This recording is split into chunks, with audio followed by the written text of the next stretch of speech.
My daughter thought the reflection in the microwave door was just a blur. She thought 69 years of life had made my eyes cloudy and my mind weak. She was wrong. I saw the small blue vial tremble in her hand. I saw the clear liquid drip into my pumpkin soup. And when she turned her back to grab a spoon, I did the only thing a father who just paid off his child's $50,000 debt could do. I switched the bowls. You won't believe what happened next. But before I tell you how my own flesh and blood ended up on the floor gasping for air, let me know in the comments where you are watching from. Hit like and subscribe if you have ever had to teach an ungrateful family member a lesson they would never forget. The Chicago winter wind was howling against the kitchen window, rattling the frame, but the chill inside my house was far worse. I sat at the head of the mahogany dining table, a spot I had occupied for 40 years. My hands were folded on the tablecloth. To anyone looking, I was just Harold King, a retired chemistry professor, perhaps a bit slowed by age, perhaps a bit lonely since my wife passed. But my mind was as sharp as the scalpel I used to use in the lab. I was watching Rebecca, my only daughter. My pride and joy, or so I had told myself for 32 years. She was standing by the kitchen island, her back to me. The stainless steel microwave was mounted above the stove and the dark glass acted like a perfect mirror.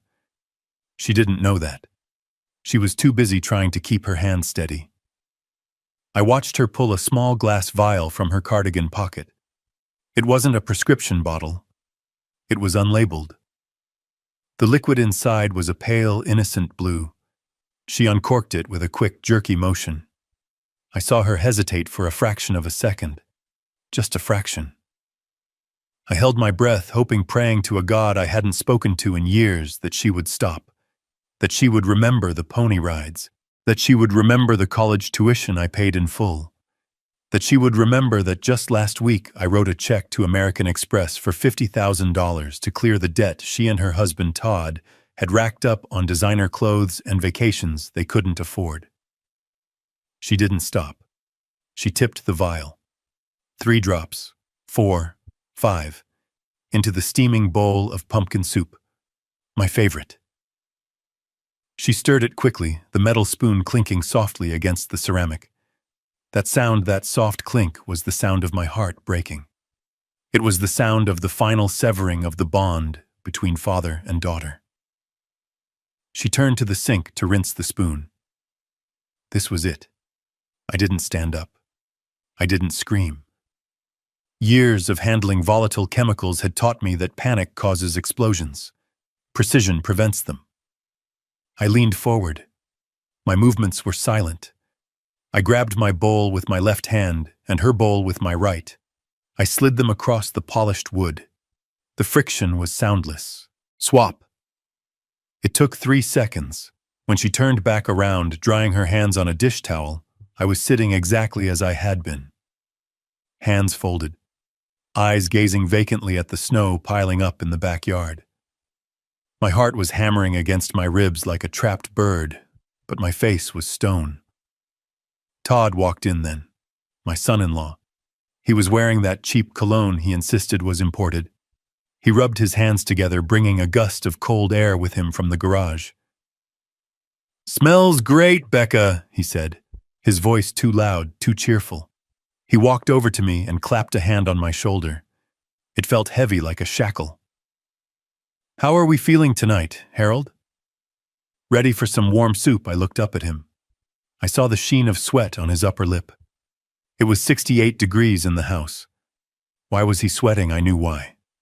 Because he was a failed real estate agent with a gambling problem I wasn't supposed to know about. Because he was the one who had probably sourced that blue vial. "I am hungry, Todd," I said. My voice sounded raspy. "Good." I played the part. The old man. The mark. Rebecca brought the bowls over.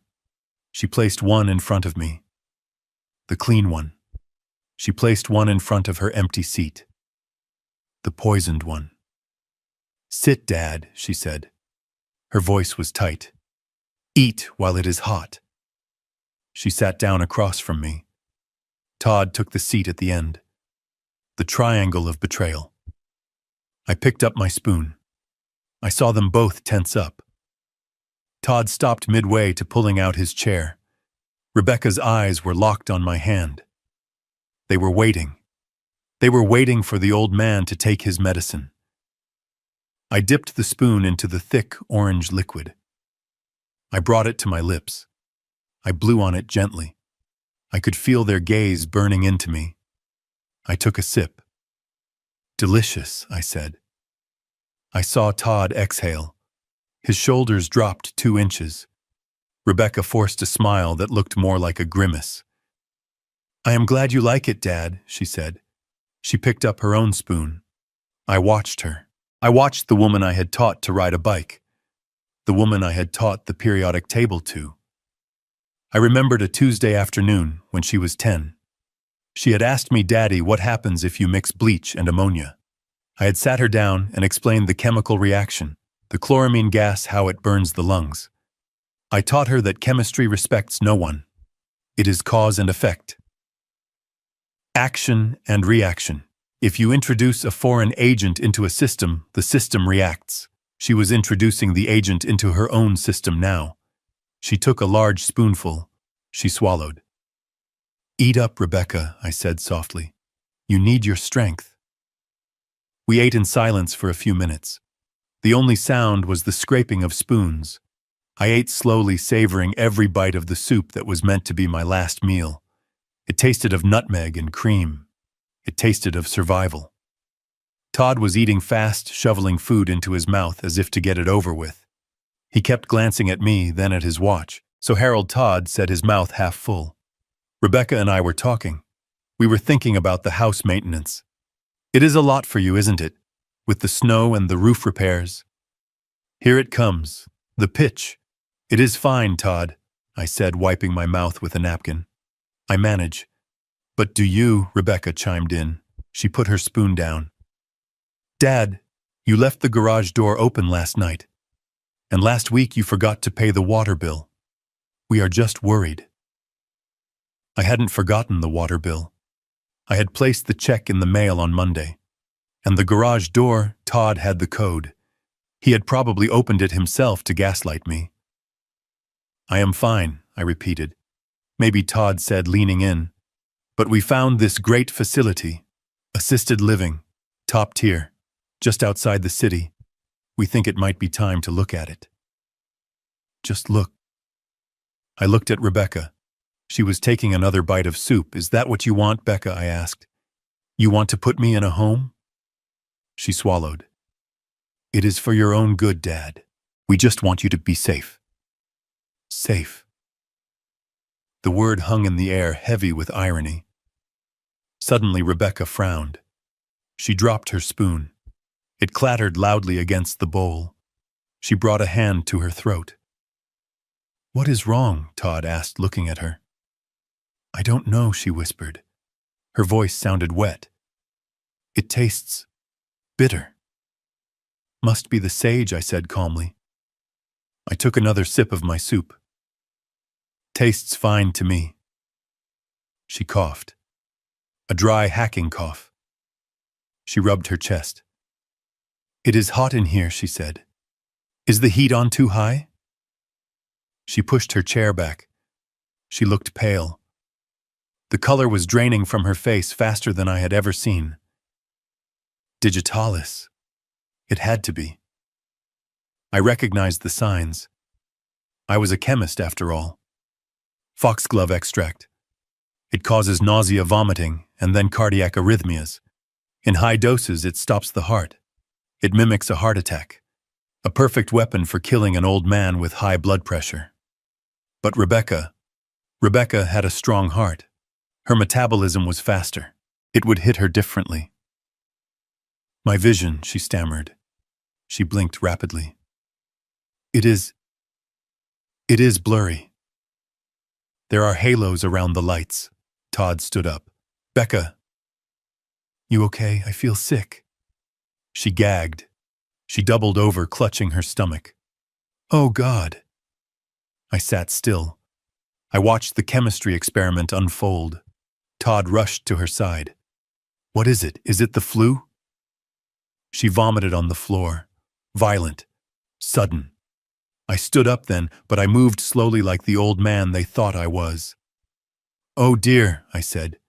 Dad, help me, Todd yelled. She is burning up. He touched her forehead. She was convulsing now, her body seizing up in the chair. She slid off and hit the floor with a thud. It is not the flu, I said. My voice was cold steel.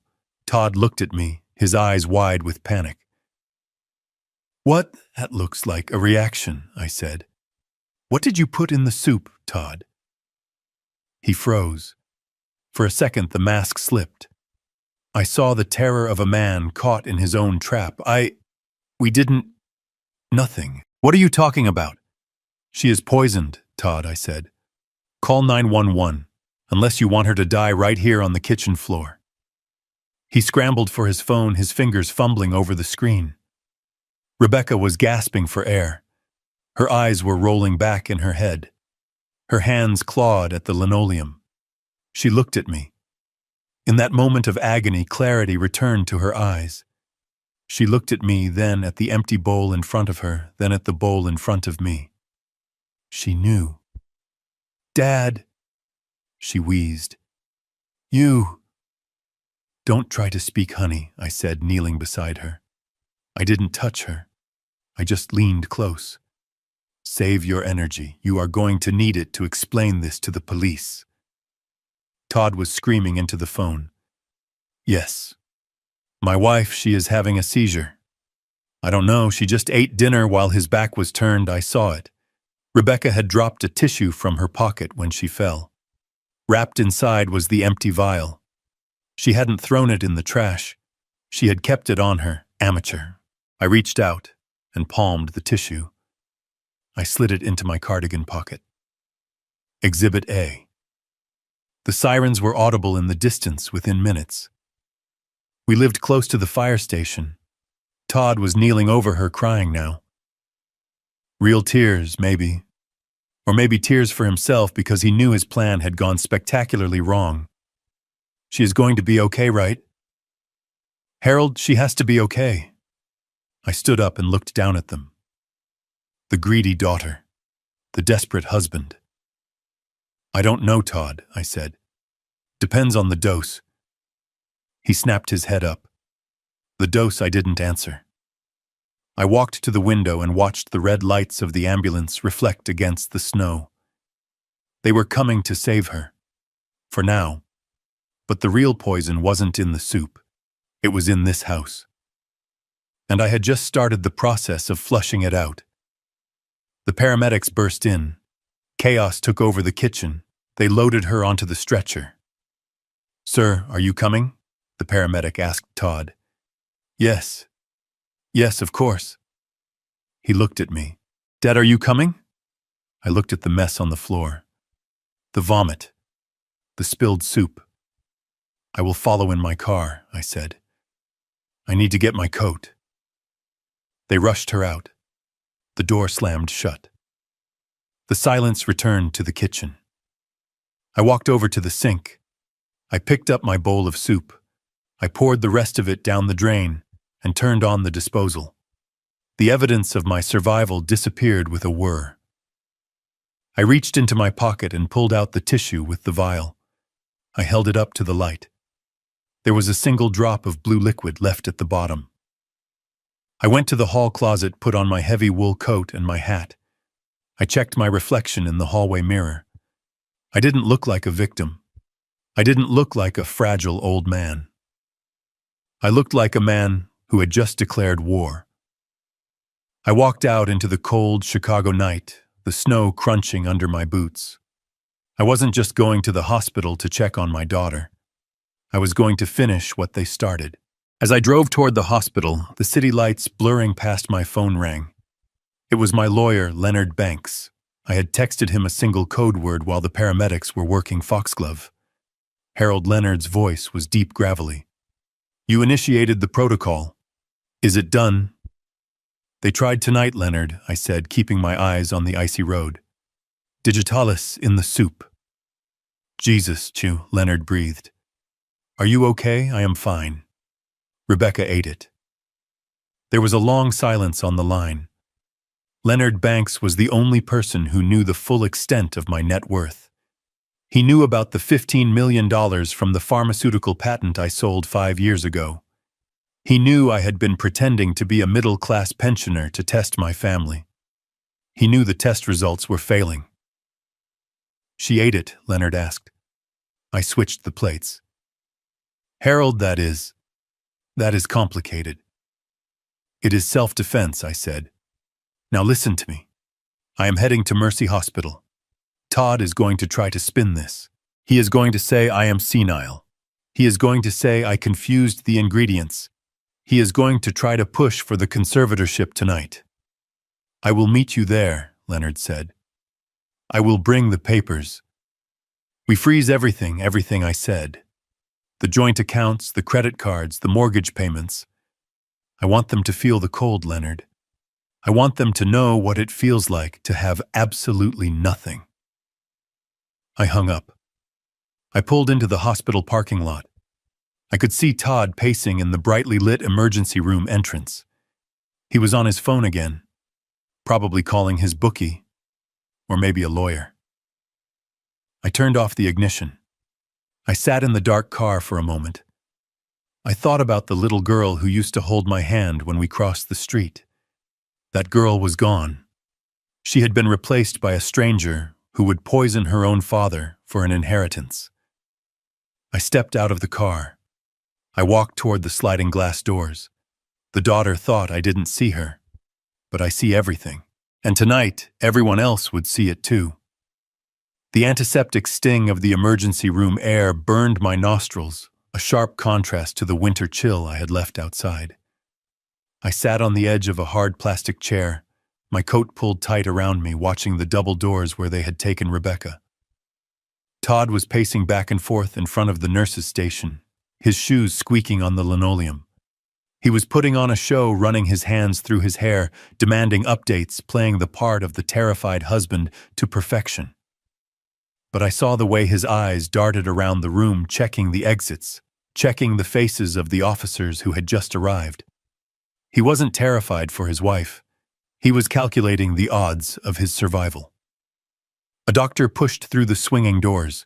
He looked exhausted, his scrubs wrinkled. Dr. Patel, his badge read. He scanned the waiting area and his eyes landed on us. Todd rushed him before he could even take a breath. "Is she alive?" Todd shouted, grabbing the doctor's arm. "Tell me she is alive."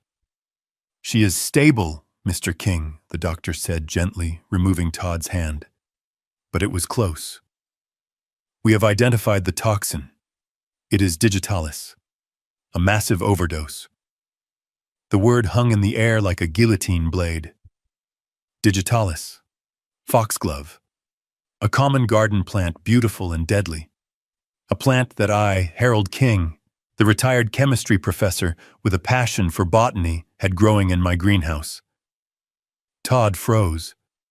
For a split second, I saw the gears turning in his head. He had expected the doctor to say food poisoning or an allergic reaction. He hadn't expected them to identify the specific poison so quickly. But Todd was a survivor, a cockroach who thrived in the dark, and he pivoted faster than I gave him credit for. He spun around and pointed a trembling finger directly at my face. "It is him!" Todd screamed, his voice cracking with manufactured hysteria. "It is the old man." The two police officers standing by the entrance stepped forward, their hands resting instinctively on their belts. The room went silent. Everyone, the nurses, the patients with broken arms and fevers, turned to stare at the white-haired man shrinking into his coat. "What are you talking about, sir?" one of the officers asked, stepping between Todd and me. "He grows it," Todd yelled, spit flying from his lips. "He has a garden full of weird plants. Foxglove. He grows foxglove. He makes these teas, these herbal remedies because he doesn't trust modern medicine." He turned his wild eyes on me. "You did this, Harold. You confused the jars again, didn't you? You put your poison in the soup, thinking it was parsley or some other weed." The officer turned to me. His expression wasn't accusatory yet, but it was wary. "Sir, do you grow foxglove?" This was the moment, the fork in the road. I could stand up, straighten my spine, and tell them that I was a sane man who had just outsmarted a murder attempt. I could tell them about the debt, the switch, the blue vial in my pocket. But if I did that now, it would be my word against theirs. It would be a messy domestic dispute. Todd would lawyer up. He would hide the money trail. He would claim I was paranoid. No, I needed them to feel safe. I needed them to think they had won. I needed to be the prey so they wouldn't see the trap snapping shut around their ankles. I let my shoulders slump. I allowed my hands to tremble, visibly rattling the buttons on my coat. I widened my eyes, letting them fill with the watery confusion of the elderly. I don't know, I stammered, my voice weak and thready. I have a garden, yes. I dry herbs, for tea, for seasoning. You see, Todd shouted triumphantly.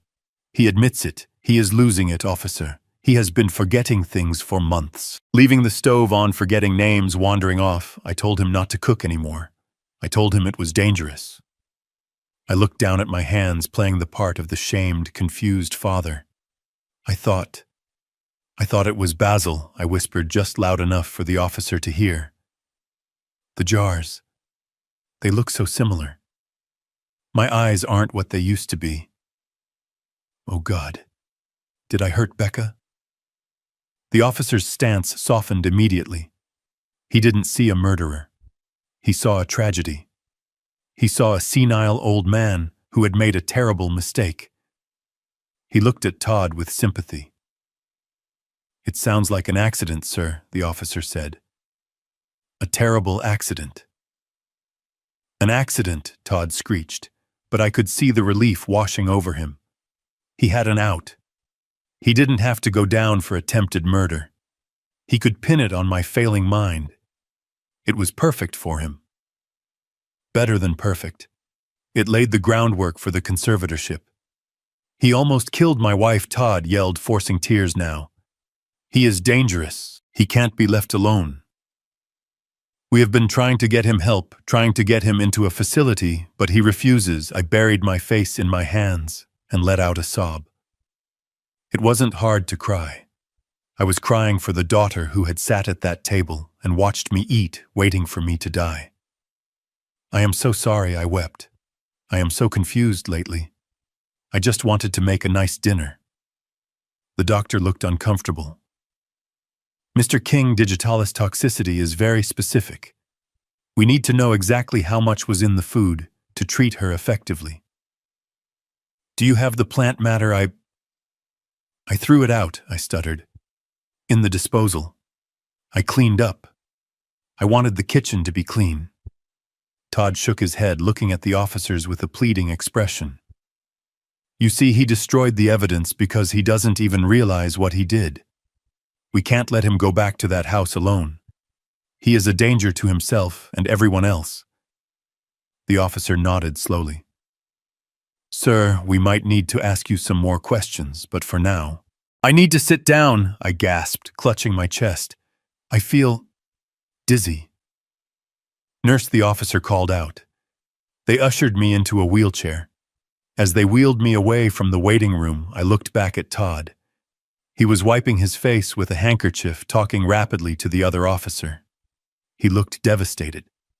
But as the automatic doors slid shut between us, I saw it. A tiny momentary smirk. He thought he had done it. He thought he had turned a botched murder into the golden ticket to control my life and my millions. He didn't know that in my pocket, wrapped in a tissue, was the glass vial with his wife's fingerprints on it. He didn't know that while he was screaming about my memory, I was memorizing every word he said to use against him in court. He thought I was a senile old man losing his grip on reality. He had no idea he was staring into the eyes of a chemist who was just waiting for the reaction to reach its boiling point. I let them wheel me into an examination room. I let them check my vitals, and I waited for the darkness to settle so I could make my next move. The game had changed, and Todd had just played his hand perfectly into mine. The nurse left me alone in the examination room, closing the door with a soft click that sounded like a starting pistol. She had told me to wait for the doctor, offering me a warm blanket and a sympathetic smile reserved for the confused and the elderly. As soon as the latch clicked, the tremor in my hands vanished. My spine straightened, shedding the weight of 20 years. I wasn't the frail old man trembling in a wheelchair anymore. I was the man who had negotiated with pharmaceutical giants and walked away with a fortune. I stood up and moved to the door, pressing my ear against the cold wood. I could hear the chaotic rhythm of the emergency room outside, the squeak of rubber soles, the rhythmic beeping of monitors, the low murmur of anxious families. Todd would be out there, probably pacing, probably rehearsing his lines about my dementia, or maybe calling his creditors to promise them that the payout was imminent. He had no idea that the clock was already ticking down on his own life, not mine. I opened the door a crack. The coast was clear. I slipped out and walked briskly down the hallway, my steps silent and sure. I ducked into the single-occupancy restroom near the nurse's station and locked the door behind me. The fluorescent lights buzzed overhead, casting a harsh clinical glare on the white tiles. I turned on the faucet, letting the water run to mask my voice, a habit from years of conducting business in places where walls had ears. I pulled my phone from my inner coat pocket. It wasn't the jitterbug phone Todd insisted I use. It was a sleek, encrypted smartphone that contained the keys to a kingdom my family didn't even know existed. I dialed a number I had memorized a decade ago.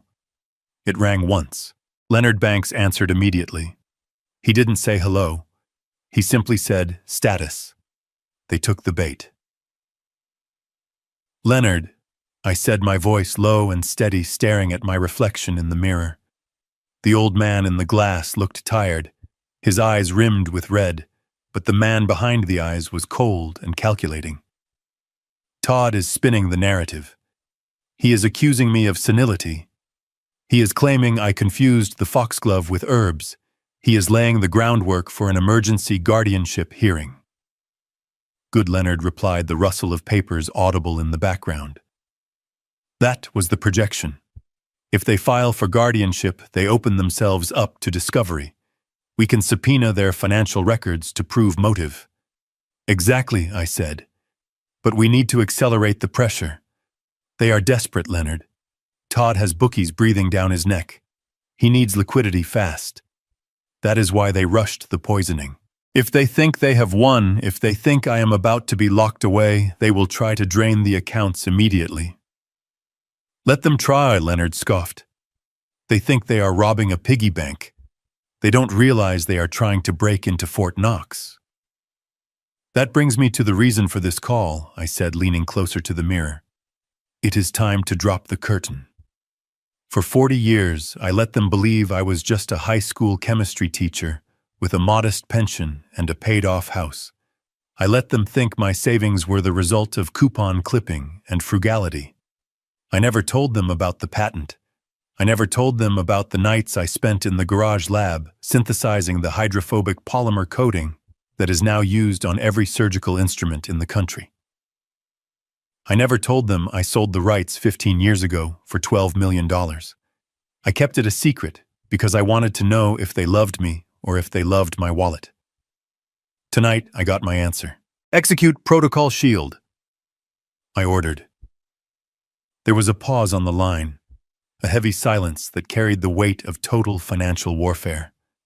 Protocol Shield was the nuclear option. We had designed it years ago, a contingency plan for a worst-case scenario I had prayed I would never have to use. "Are you sure?" Harold Leonard asked, his voice losing its professional edge for a moment. "Once we do this, there is no going back. It freezes everything. The joint checking account you share with Rebecca, the credit cards you authorized for Todd, the mortgage payments on their house that you secretly subsidize, the monthly stipends. Everything goes dark." "I am sure," I said, my voice hard. "They tried to kill me, Leonard. They watched me eat poison and smiled. I want every card they swiped to be declined. I want every ATM to spit their cards back out. I want their phones to light up with foreclosure warnings. I want them to feel the walls closing in. I want them to feel exactly as helpless as they wanted me to be. Understood, Leonard said. I am initiating the lockdown now. By the time you walk out of that bathroom, they will be destitute. The only money they will have is the change in their pockets. And Leonard, I added, watching a drop of water fall from the faucet. Flag the accounts for fraud. If they try to access anything, I want the bank to notify the police. Make it look like an automated security response. I want them paranoid. I want them turning on each other. Consider it done, Leonard said. Stay in character, Harold. The next 24 hours are going to be volatile.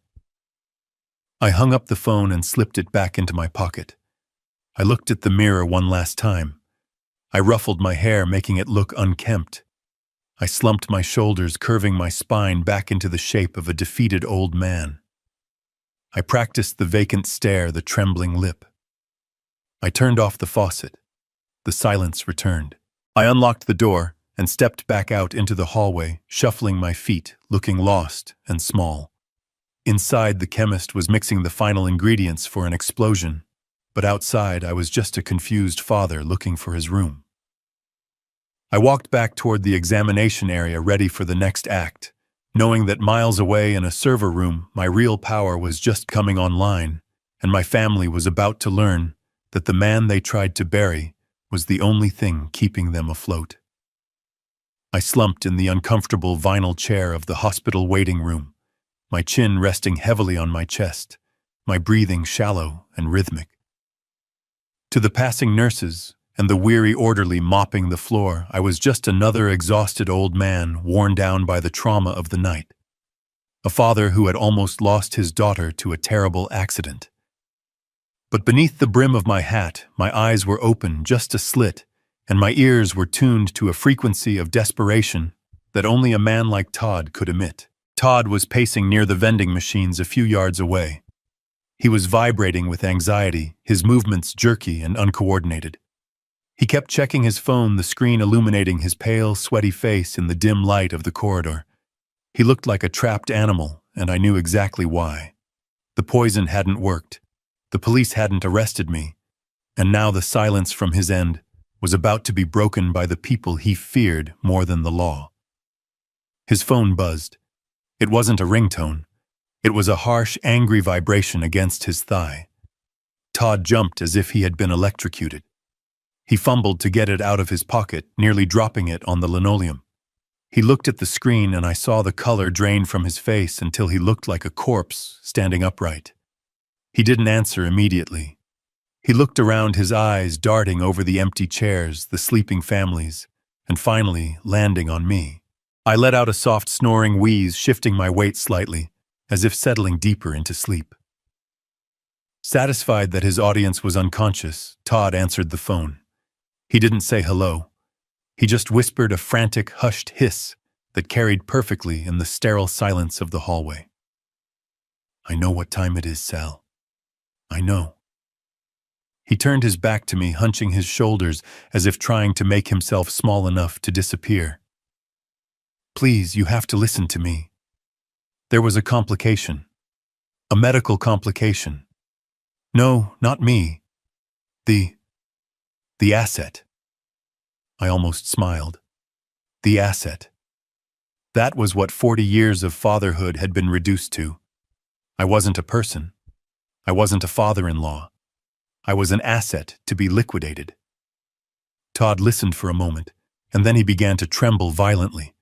He gripped the phone so hard, his knuckles turned white. No, Sal, please don't touch her. She is in the hospital right now. We are at mercy. He listened again. 500. Yes, 500,000. I know the number. I swear to you, Sal, it is coming. It is locked up in probate. Well, it was supposed to be probate. There was a long pause. Todd reached up and touched his left hand, running his thumb over his ring finger. 7 days, Sal. That is not enough time to... He stopped. He was listening to a description of violence that I could only imagine, but Todd's reaction told me everything I needed to know. He pulled his hand away from his face as if it had been burned. Okay. Okay, 7 days. Or the finger. I understand. I will get it. I swear on my mother's life I will get it. Just don't come here. He hung up. He stood there for a long moment, staring at the vending machine, his chest heaving. $500,000. $500,000. That was the price of my life.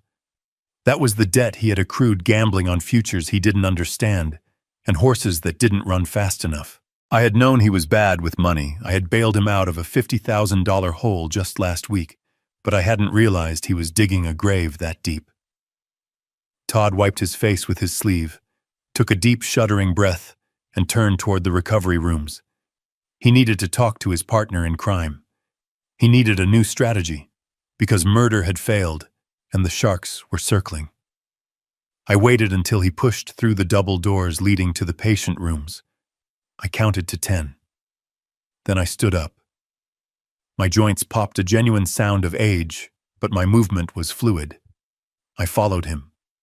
I moved down the hallway, sticking to the shadows, my footsteps silent.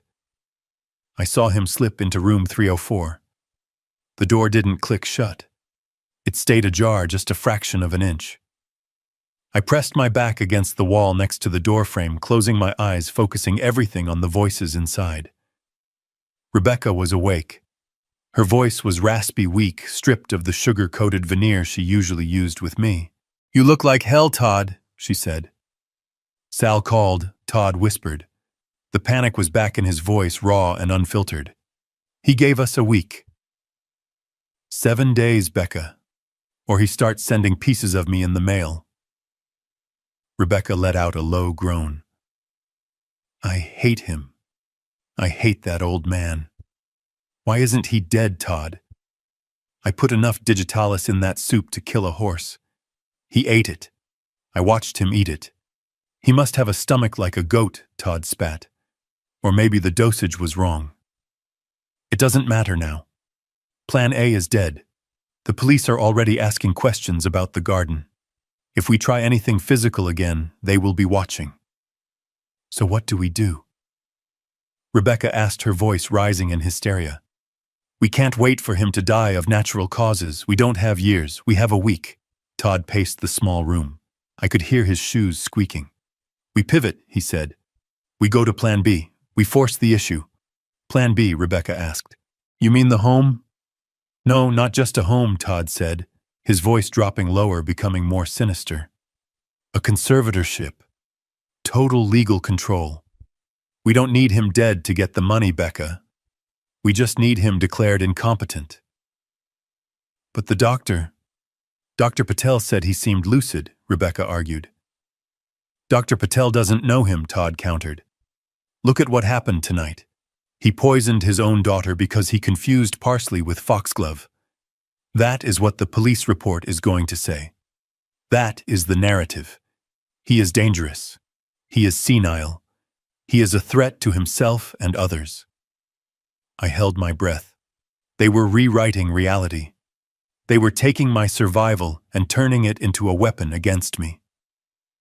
We file for emergency guardianship tomorrow morning. Todd continued the plan forming rapidly in his desperate mind. We get a court order. We freeze his assets.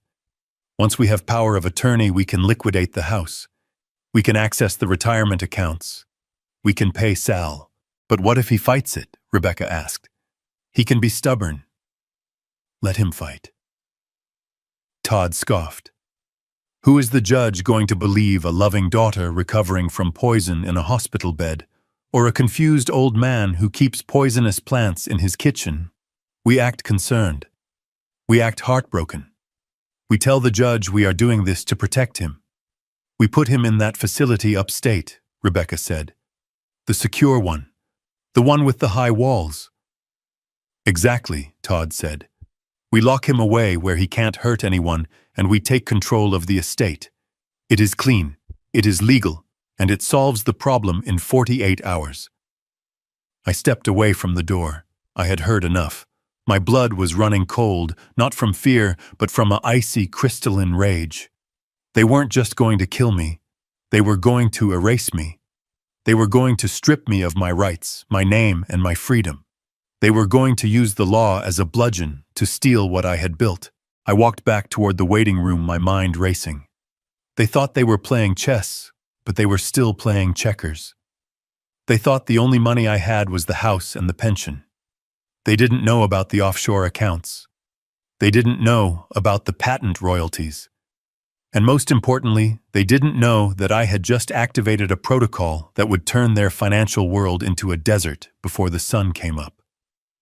I sat back down in the vinyl chair, assuming my position of the sleeping, frail old man. Let them file their papers. Let them call their lawyers. They were about to find out that trying to trap a chemist is a dangerous game. Because while they were planning to lock me up, I was about to blow the roof off their entire lives. I closed my eyes and waited for morning. The 7-day countdown had begun for Todd, but my countdown was much shorter.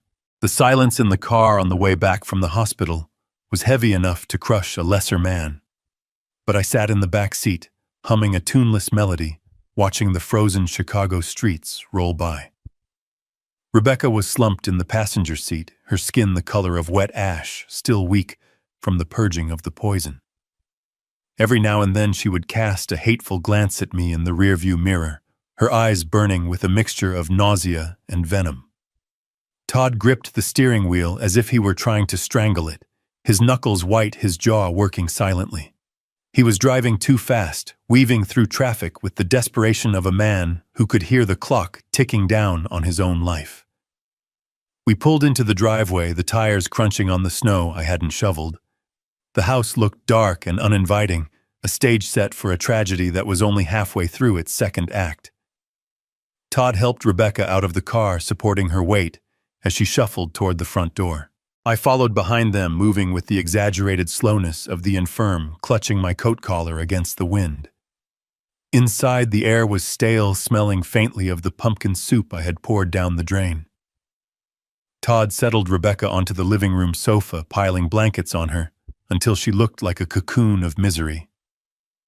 "I need water," she croaked, her voice sounding like sandpaper on stone, "and something to eat.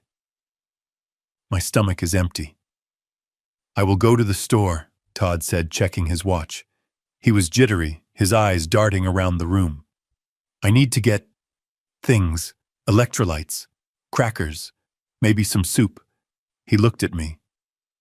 "Don't touch her," he warned. "Don't you dare go near the kitchen."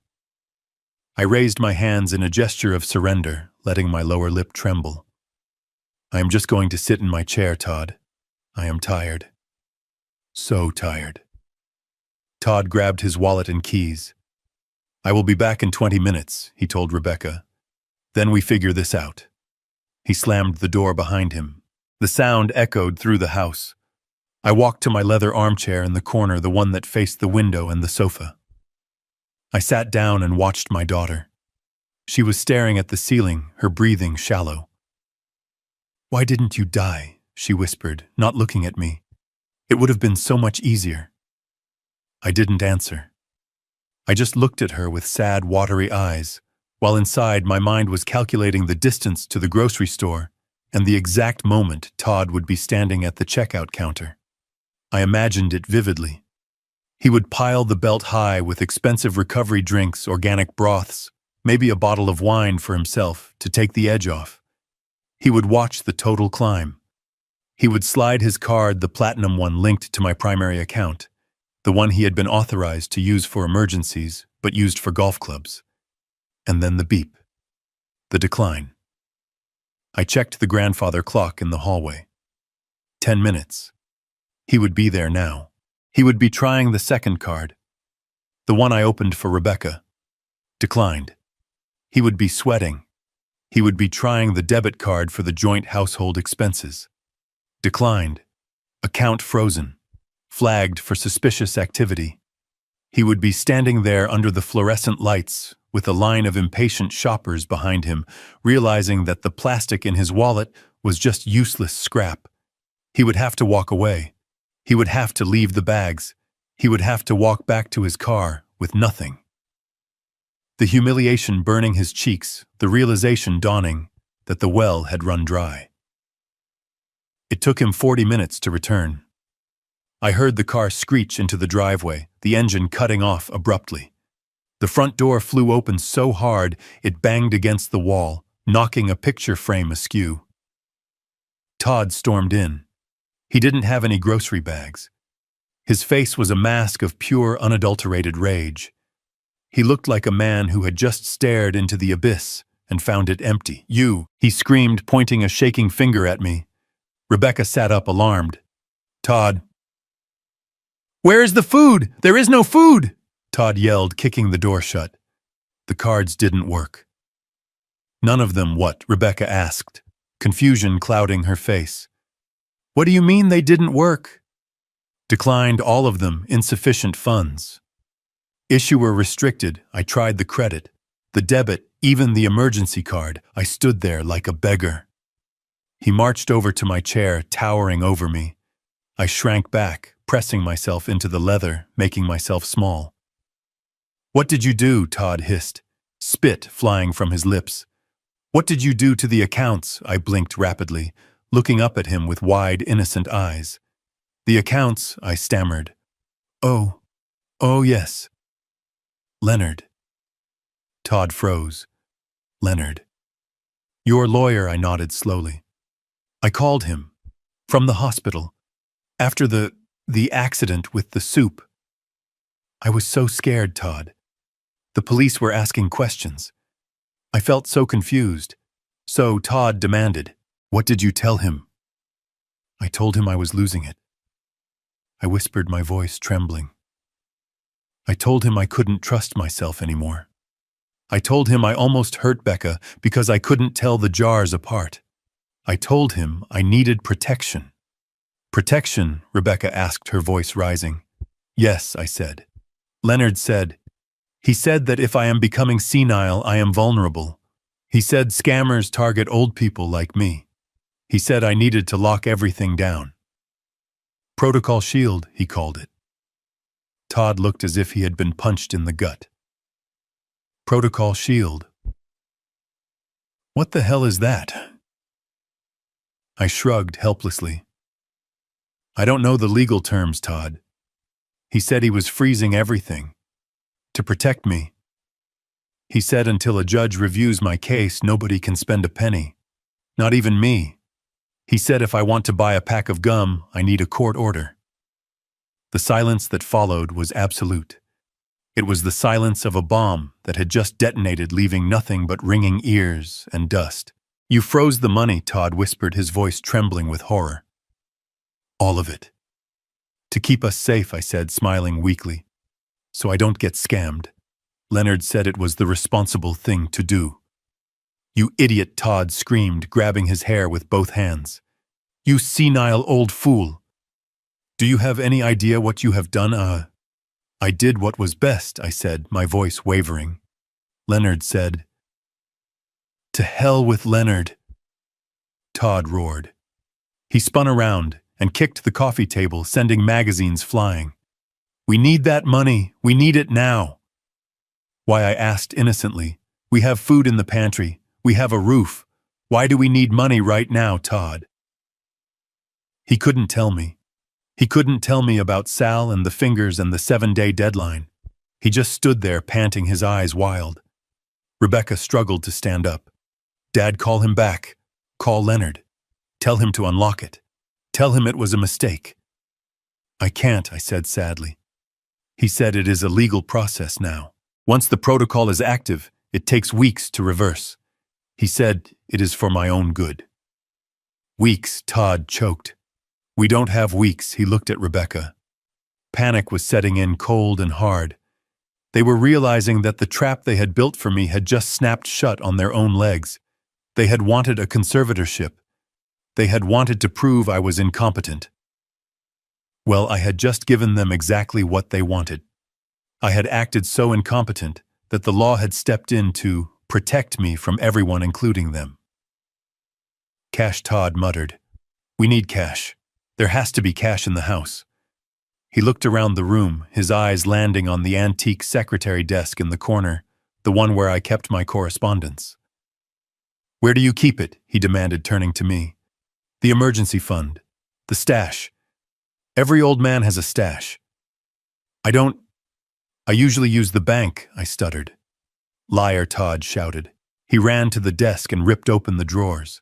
He dumped the contents onto the floor, papers, pens, old stamps. He rifled through them frantically. Nothing. "Check the bedroom," Rebecca yelled, adrenaline temporarily overriding the poison in her system.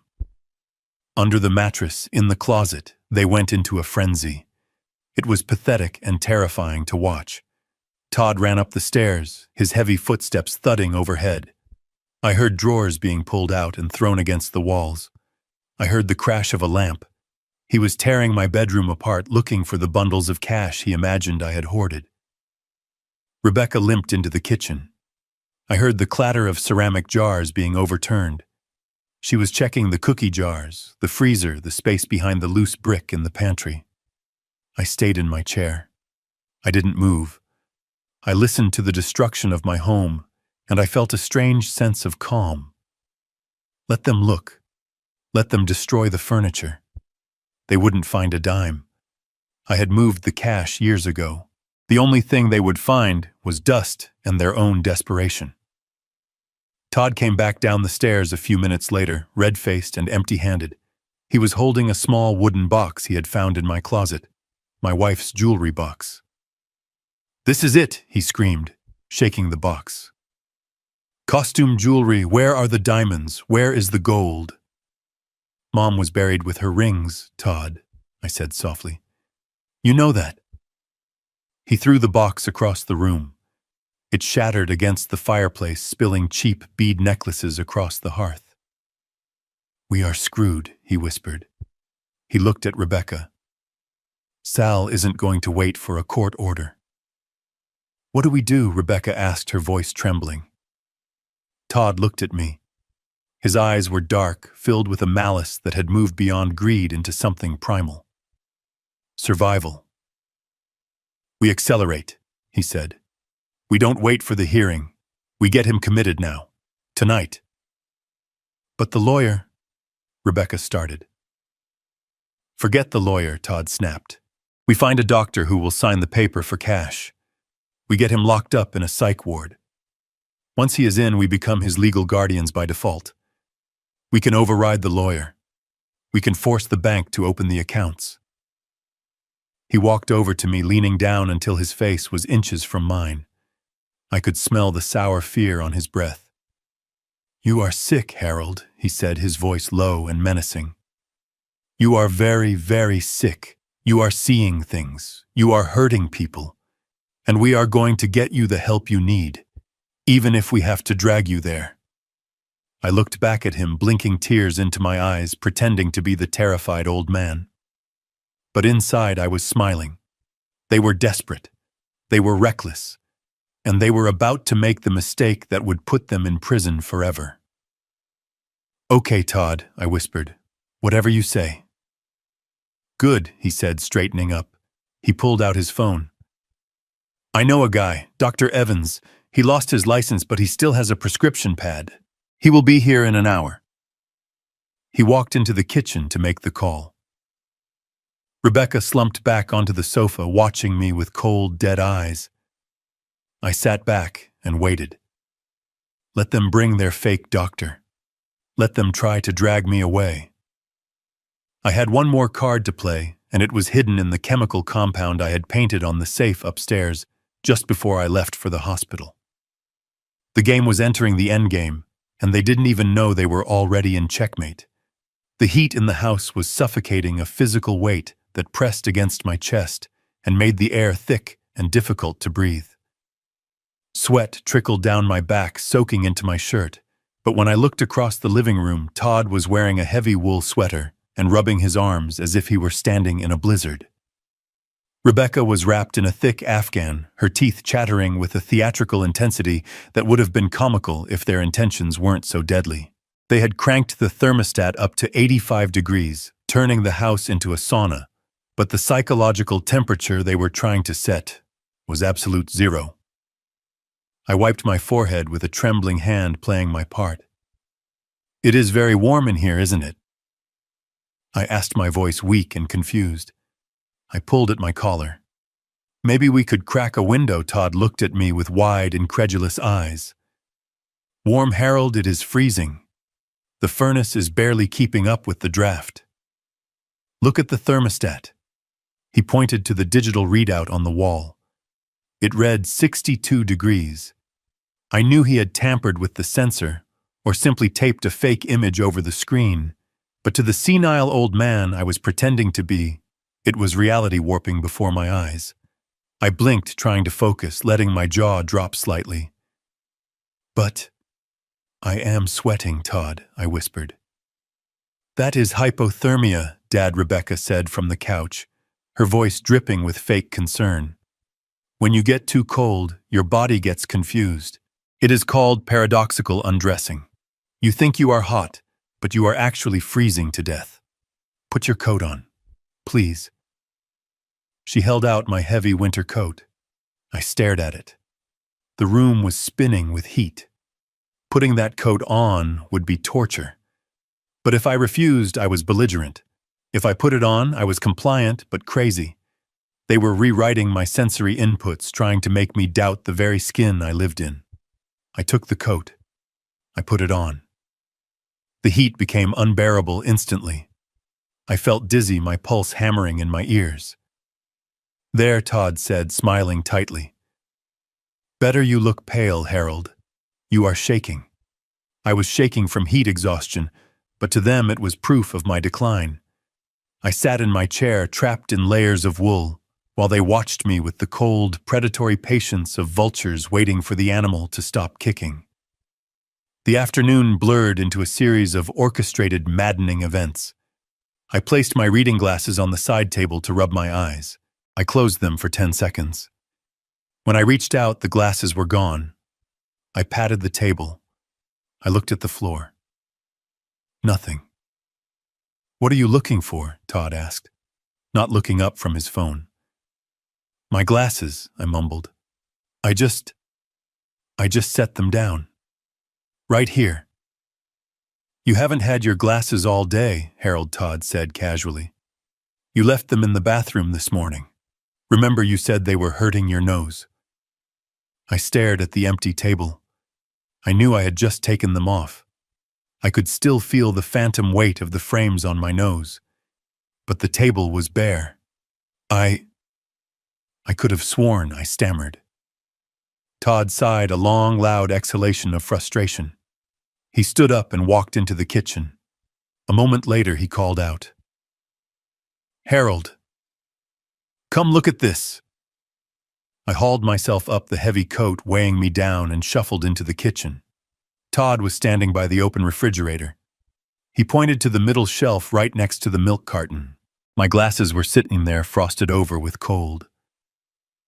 "Why did you put your glasses in the fridge?" Harold Todd asked, his voice gentle, patronizing. "Were you trying to cool them down?" I stared at the glasses. It was clumsy. It was obvious. But it was effective.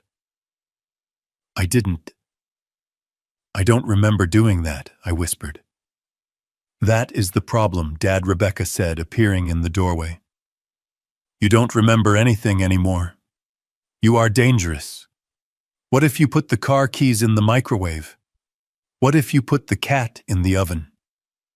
"We don't have a cat," I said automatically.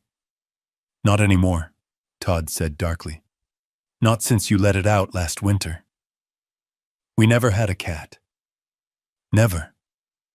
But in that moment, with the heat pressing in and my glasses sitting in the fridge, the edges of my reality felt soft, malleable. This was gaslighting in its purest, most brutal form.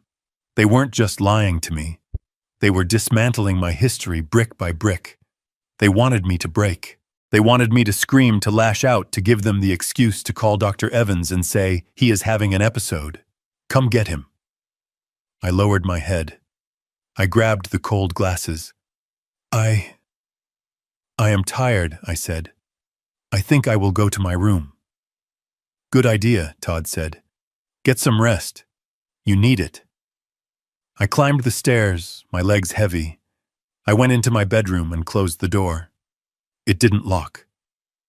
They had removed the lock weeks ago, claiming it was a safety hazard in case I fell. I took off the coat and threw it on the floor, gasping for cool air.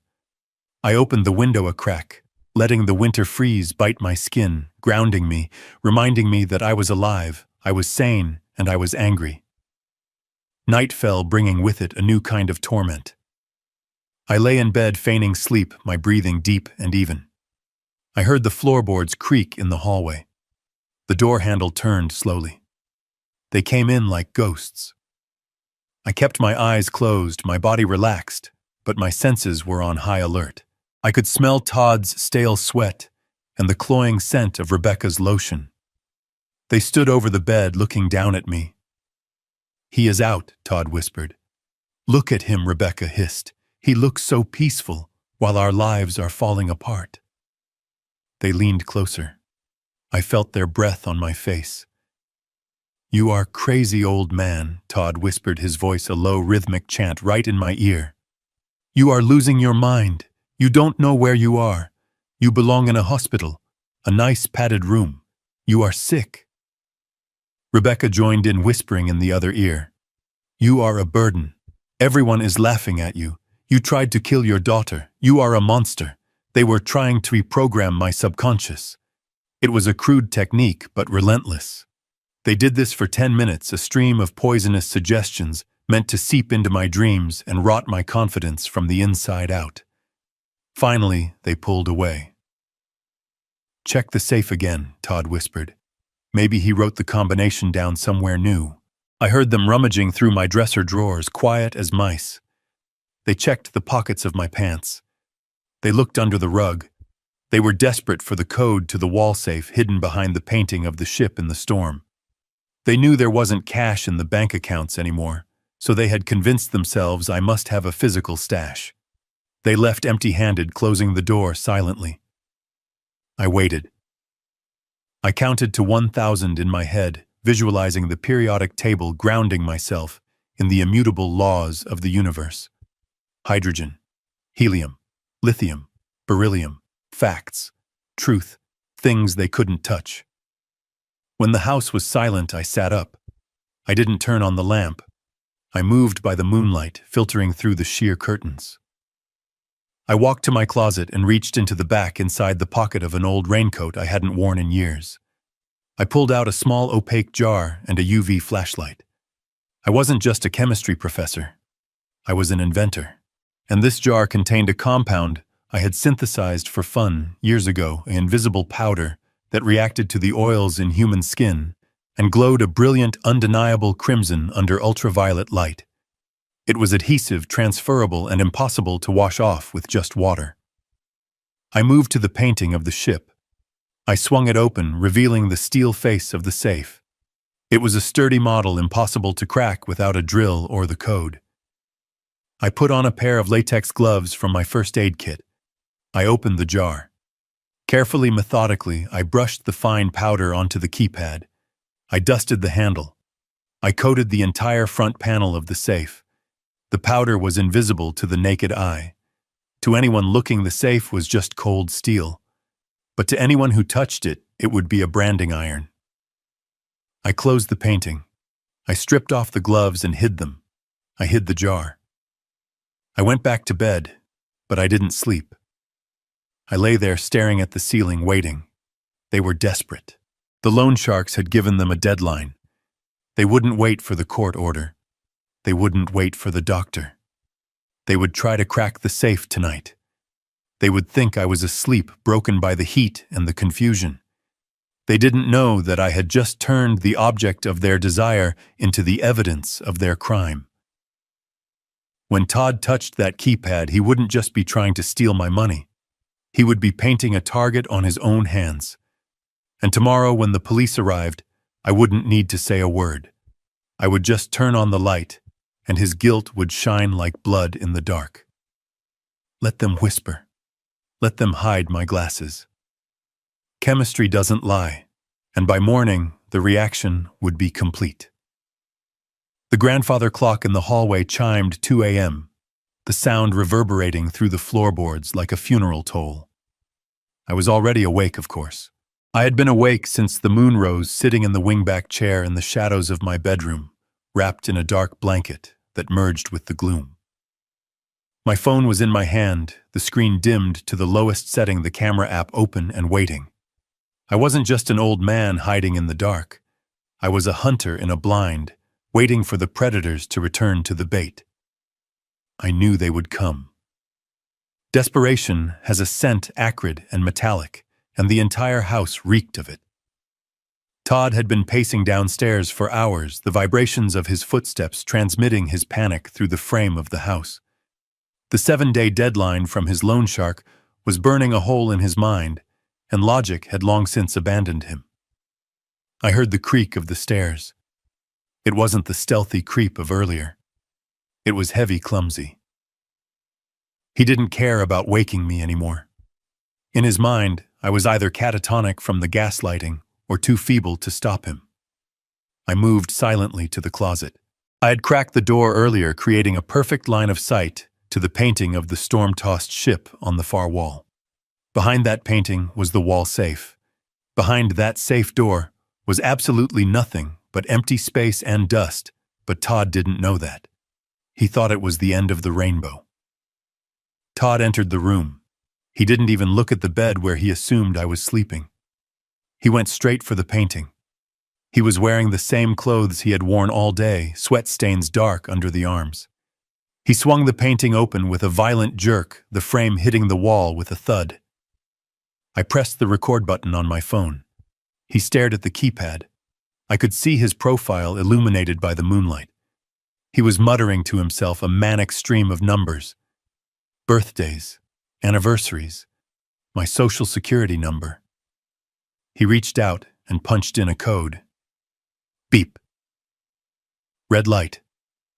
He tried again. Faster this time, his fingers mashing the buttons. Beep. Red light. He slammed his fist against the steel door. The sound was a dull clang that made me wince, but I kept the camera steady. "Open, you son of a bitch," Todd hissed. Rebecca appeared in the doorway. She looked like a ghost in her pale nightgown. Her hair matted her face, still gaunt from the poisoning. She didn't look at the empty bed either. She just watched her husband unravel. "He changed it," she said. Her voice was flat, devoid of emotion. He couldn't have. Todd snapped, not looking at her. "He is senile. He puts his glasses in the fridge. He doesn't remember what day it is. How could he remember to change a safe combination?" "Maybe he isn't as crazy as we want him to be," Rebecca said. She walked into the room. She stood right next to him. I zoomed in. I needed this. I needed them both in the frame. Todd turned to her, his eyes wide and wild. "Don't say that. Don't you ever say that. He is cooked, Becca. His brain is mush. He probably changed it by accident. He probably mashed the buttons thinking it was the microwave." He tried another code. Beep. Red light. Todd let out a strangled cry of rage. He turned and walked to the fireplace. He grabbed the heavy iron poker from the stand. "Todd, no," Rebecca said, but she didn't move to stop him. She just watched. "I am opening this thing," Todd growled. "I don't care if I have to peel it off the wall." He swung the poker. It connected with the keypad with a deafening crash. Sparks flew.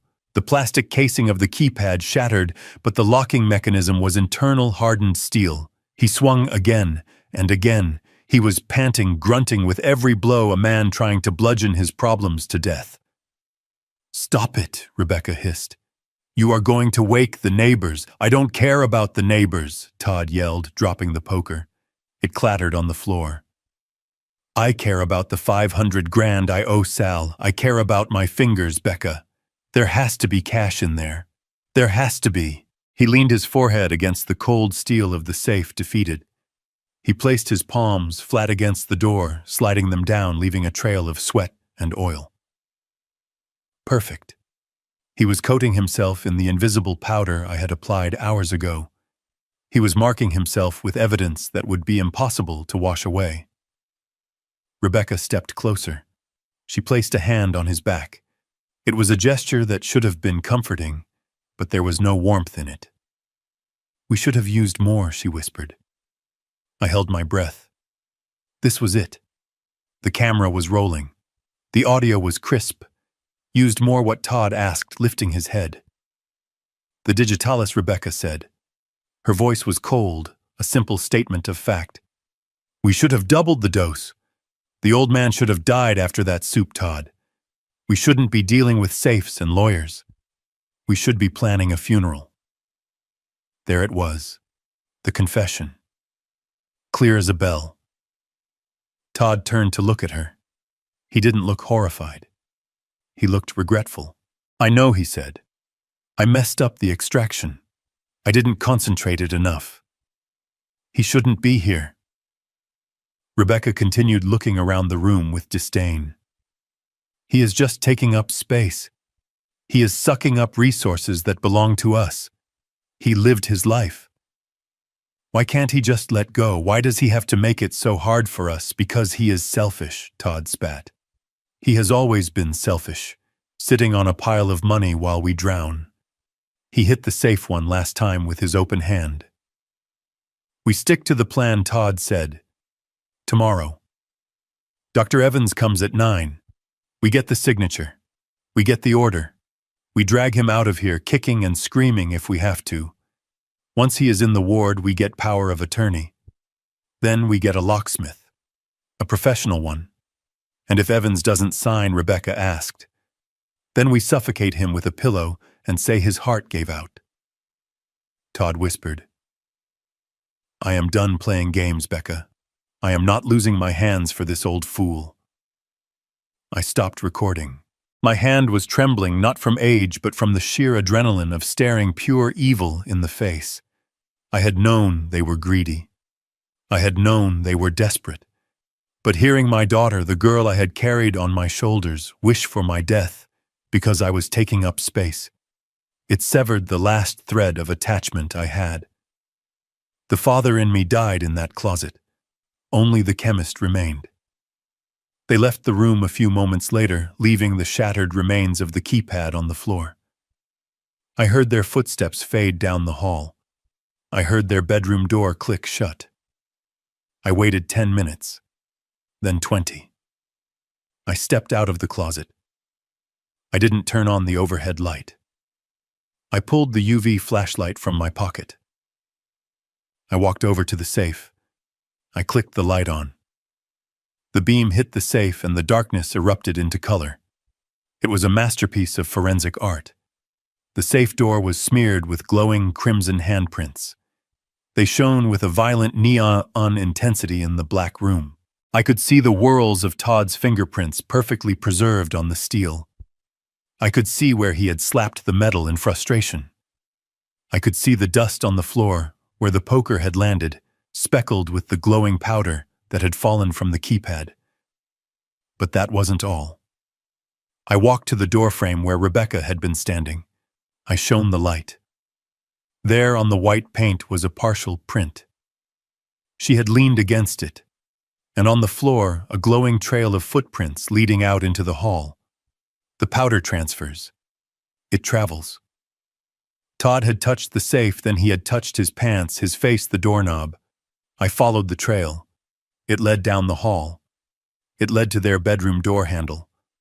The handle was glowing red. I went back to the safe. I took photos, high-resolution close-ups. I took photos of the smashed keypad.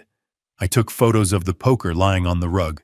I took photos of the glowing handprints that proved beyond a shadow of a doubt that Todd had tried to break into my property. I had the audio confession of attempted murder and conspiracy to commit murder. I had the video of the violent attempted robbery. And now I had the physical evidence that linked them to the scene, glowing like the fires of hell they were about to walk into. I turned off the UV light. The room plunged back into darkness. I went back to the closet and retrieved a small travel bag I had packed days ago, hidden behind my winter coats.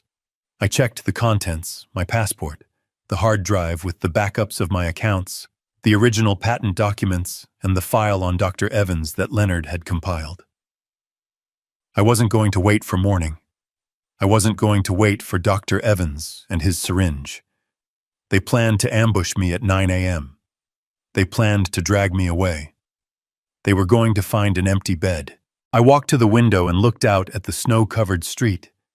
It was silent and peaceful, a stark contrast to the violence that had just occurred in this room. I was leaving this house. I was leaving the memories. I was leaving the life of Harold King, the retired teacher.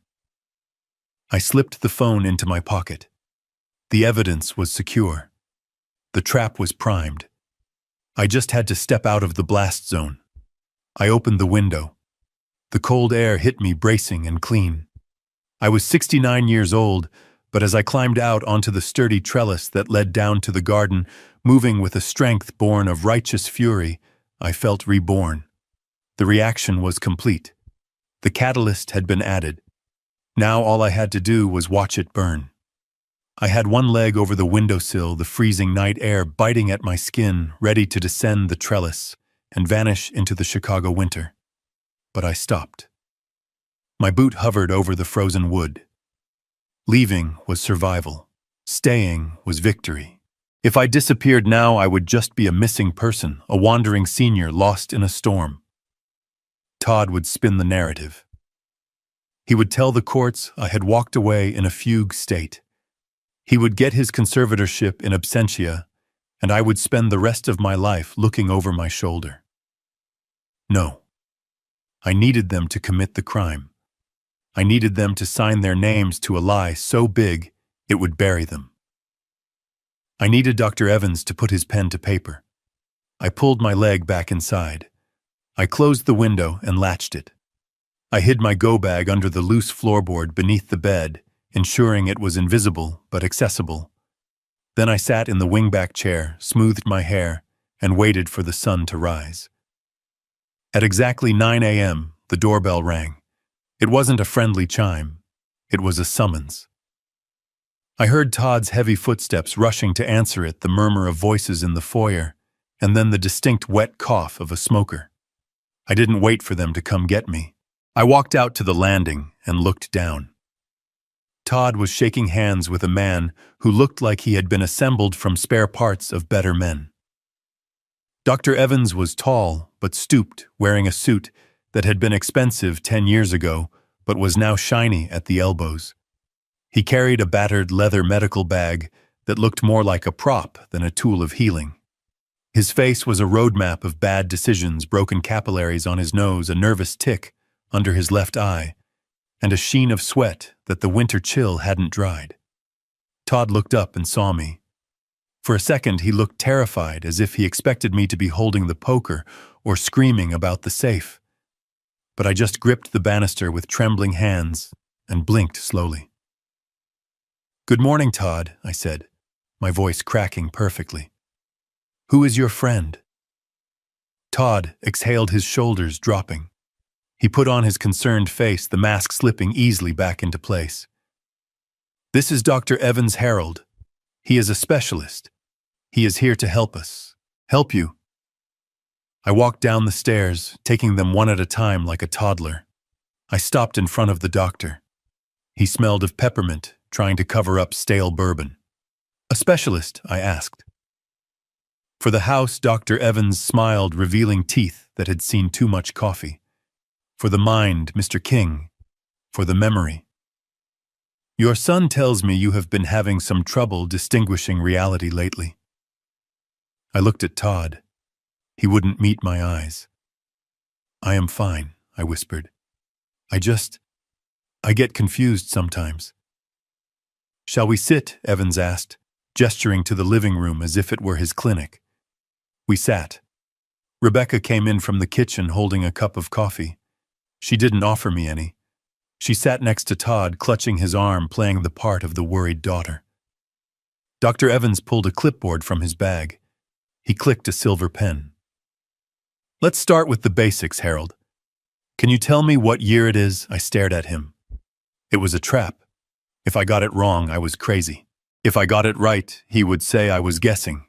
"It is 2024, I said, making it a question.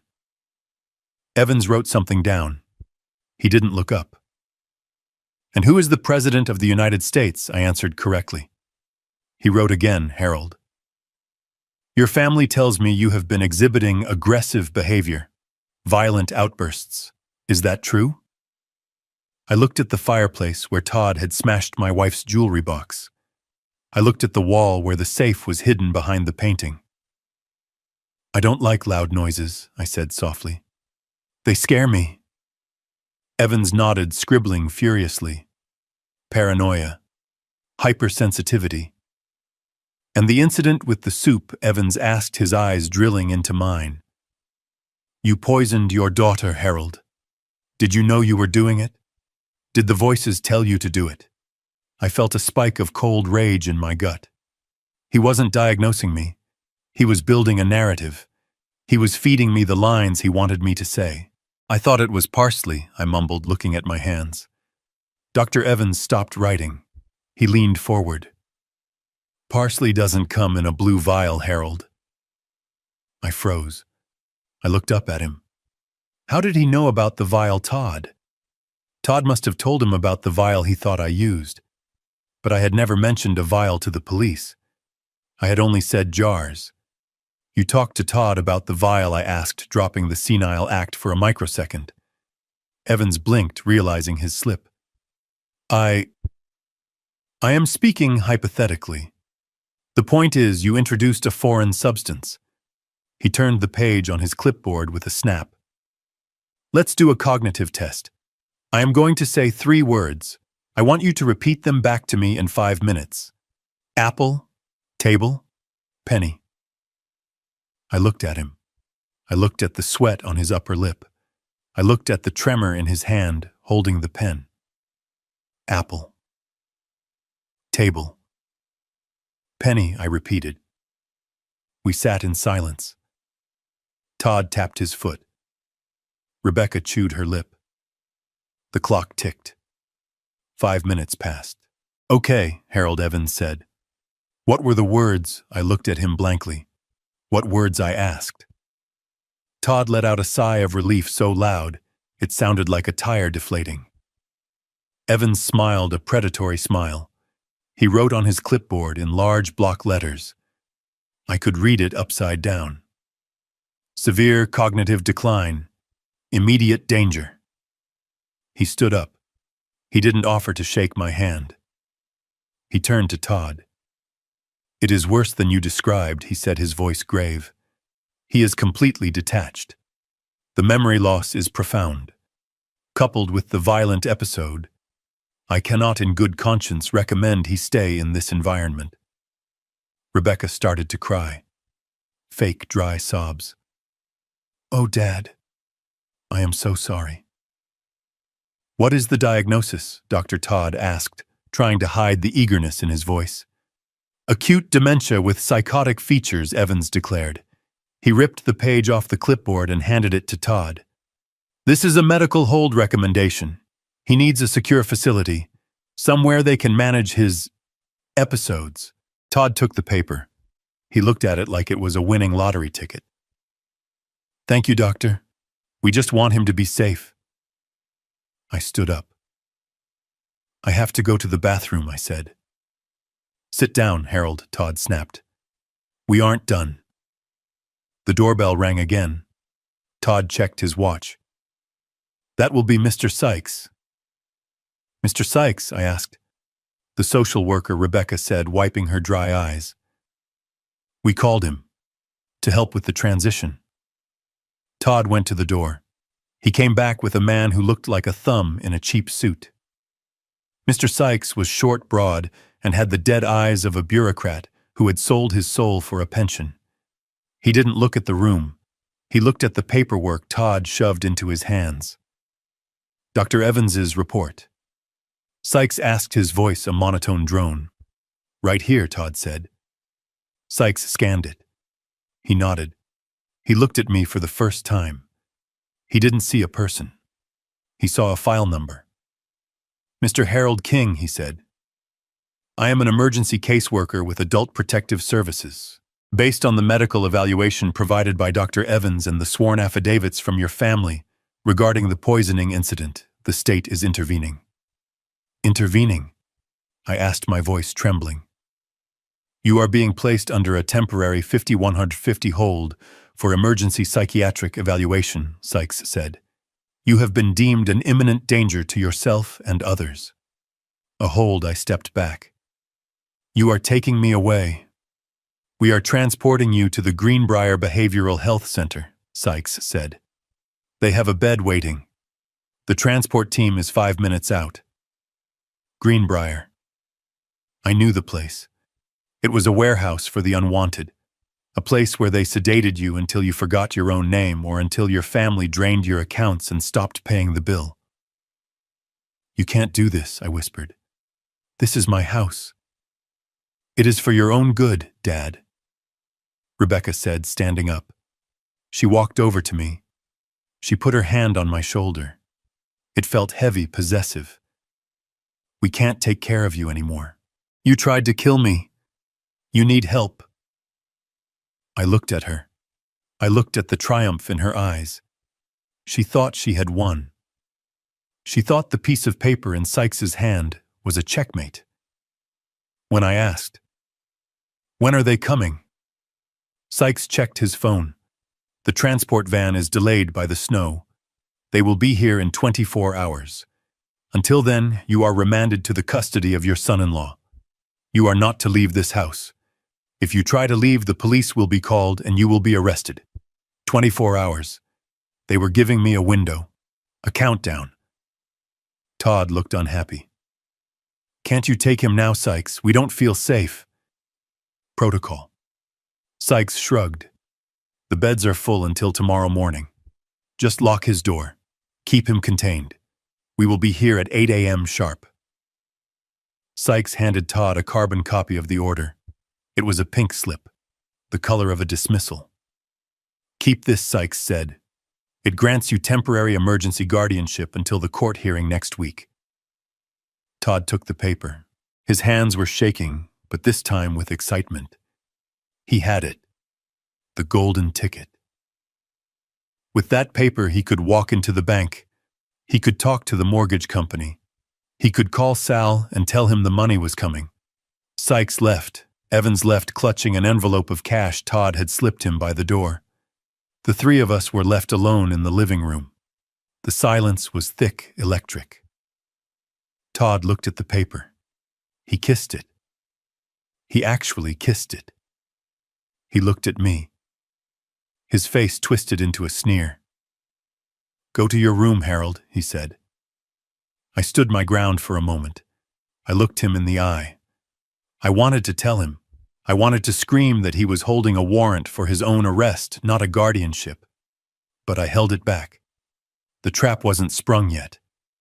I need my pills, I said weakly. Todd laughed. A harsh barking sound. You don't need pills where you are going, old man. They have plenty of juice at Greenbrier. Now move. He grabbed my arm. He dragged me toward the stairs. He shoved me up the steps. Rebecca watched from the bottom and her arms crossed. Don't forget to lock it this time, Todd. Screw the safety hazard. Nail it shut if you have to. Todd pushed me into my bedroom. I stumbled and fell onto the rug. Sleep tight, Harold, he said. Enjoy the bed. It is the last night you will ever spend in it. He slammed the door. I heard the click of the lock. They had reinstalled it while I was at the hospital. Then I heard the sound of a power drill. He was screwing a bracket into the frame. He was sealing me in. I lay on the floor for a moment, listening to the whir of the drill. He was building a prison. I stood up and brushed off my knees. I walked to the window. The snow was falling harder now, a white curtain erasing the world. 24 hours. I didn't need 24 hours. I needed 20 minutes. I went to the bathroom attached to my suite. I opened the cabinet under the sink. I pushed aside the toilet paper and the cleaning supplies. There in the back was a plastic jug of industrial drain cleaner, high-concentration sulfuric acid. I used it for the stubborn pipes in the old house. I carried the jug to the bedroom door. I looked at the hinges. They were painted over layers of white latex, but underneath they were brass, soft metal. Todd thought he had locked me in. He thought steel and wood could hold a chemist. He forgot that metal dissolves. He forgot that wood burns. He forgot that I knew the melting point of every material in this house. I poured a small amount of the acid into a glass cup. I pulled a pipette from my go bag. I wasn't going to Greenbrier. I was going to the bank. And then I was going to court. But first, I had to melt my way to freedom. I applied the first drop to the top hinge. It hissed. A wisp of acrid smoke rose up. It smelled like victory. I worked silently, methodically, one drop at a time, weakening the structure, eating away the integrity of their cage. Downstairs, I heard corks popping. They were celebrating. They were drinking my wine, toasting to their victory, counting money they would never touch. Let them drink. Let them celebrate. Tomorrow, when the van arrived, all they would find was a door hanging off its hinges and a chemical burn on the floor, where I had walked out of their lives forever. The doctor had signed the paper, yes, but he had signed it with a pen I had provided during the memory test, a pen filled with ink that faded to invisible within 12 hours. By the time they got to court, that medical order would be a blank sheet of paper. I applied another drop. The hinge groaned. Almost there. The smell of dissolving metal is distinct. It is acrid biting and tastes like copper pennies on the back of the tongue. In a ventilated lab, it is a warning. In a sealed bedroom at 2 a.m, it is the scent of freedom. I sat on the floor, my back against the bed frame, watching the chemical reaction do the work that my aging muscles could not. The sulfuric acid from the drain cleaner was a viscous, heavy liquid. I had applied it carefully, using a glass dropper from my travel kit, soaking the wood around the screws of the heavy iron bracket Todd had drilled into the door frame. I wasn't trying to melt the steel bracket itself. That would take days. I was attacking the substrate. I was destroying the wood that held the screws in place. Cellulose and lignin break down rapidly when introduced to a high molarity corrosive. The wood hissed softly, bubbling and turning a charred, oily black. It was a slow violence, a quiet erosion, exactly like the way my family had eaten away at my life for the last decade. Downstairs, the house was silent. The celebration had ended hours ago. I imagined Todd passed out on the sofa, an empty bottle of expensive scotch, my scotch, dangling from his hand. I imagined Rebecca dreaming of the shopping spree she would go on once I was locked away in Greenbrier. They were sleeping the deep, untroubled sleep of the victorious. They didn't hear the faint sizzle of their victory turning to ash. I checked my watch. 3:15. The transport van was scheduled for 8. I had a 5-hour lead provided I could get out of the subdivision before the snowplows started their morning runs. I stood up and tested the bracket. I pushed against the door with my shoulder. The wood groaned. It was soft, pulpy, compromised. I needed one sharp, decisive force. I wrapped a thick towel around my shoulder to muffle the sound. I took a deep breath, filling my lungs with the stale air of my prison. I thought about the soup. I thought about the blue vial. I thought about the way Todd had looked at me when he said I wouldn't need my pills anymore. I threw my weight against the door. There was a wet crunch, a sound like a tree branch snapping in a storm.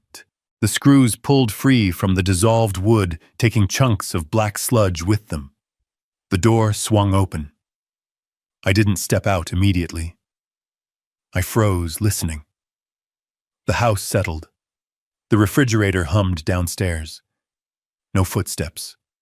No shouts. The silence held. I grabbed my go bag from under the floorboard. It was light, efficient. I put on my heavy coat, my hat, and my gloves. I took one last look at the room. I looked at the bed where I had slept for 30 years, the place where I had mourned my wife, the place where I had decided to save myself. I would never see this room again. Good. It was a crime scene now. I stepped into the hallway. The floorboards were treacherous, prone to creaking, but I knew every inch of this house. I knew where to step. I hugged the wall, moving like a shadow. I reached the top of the stairs and looked down into the foyer.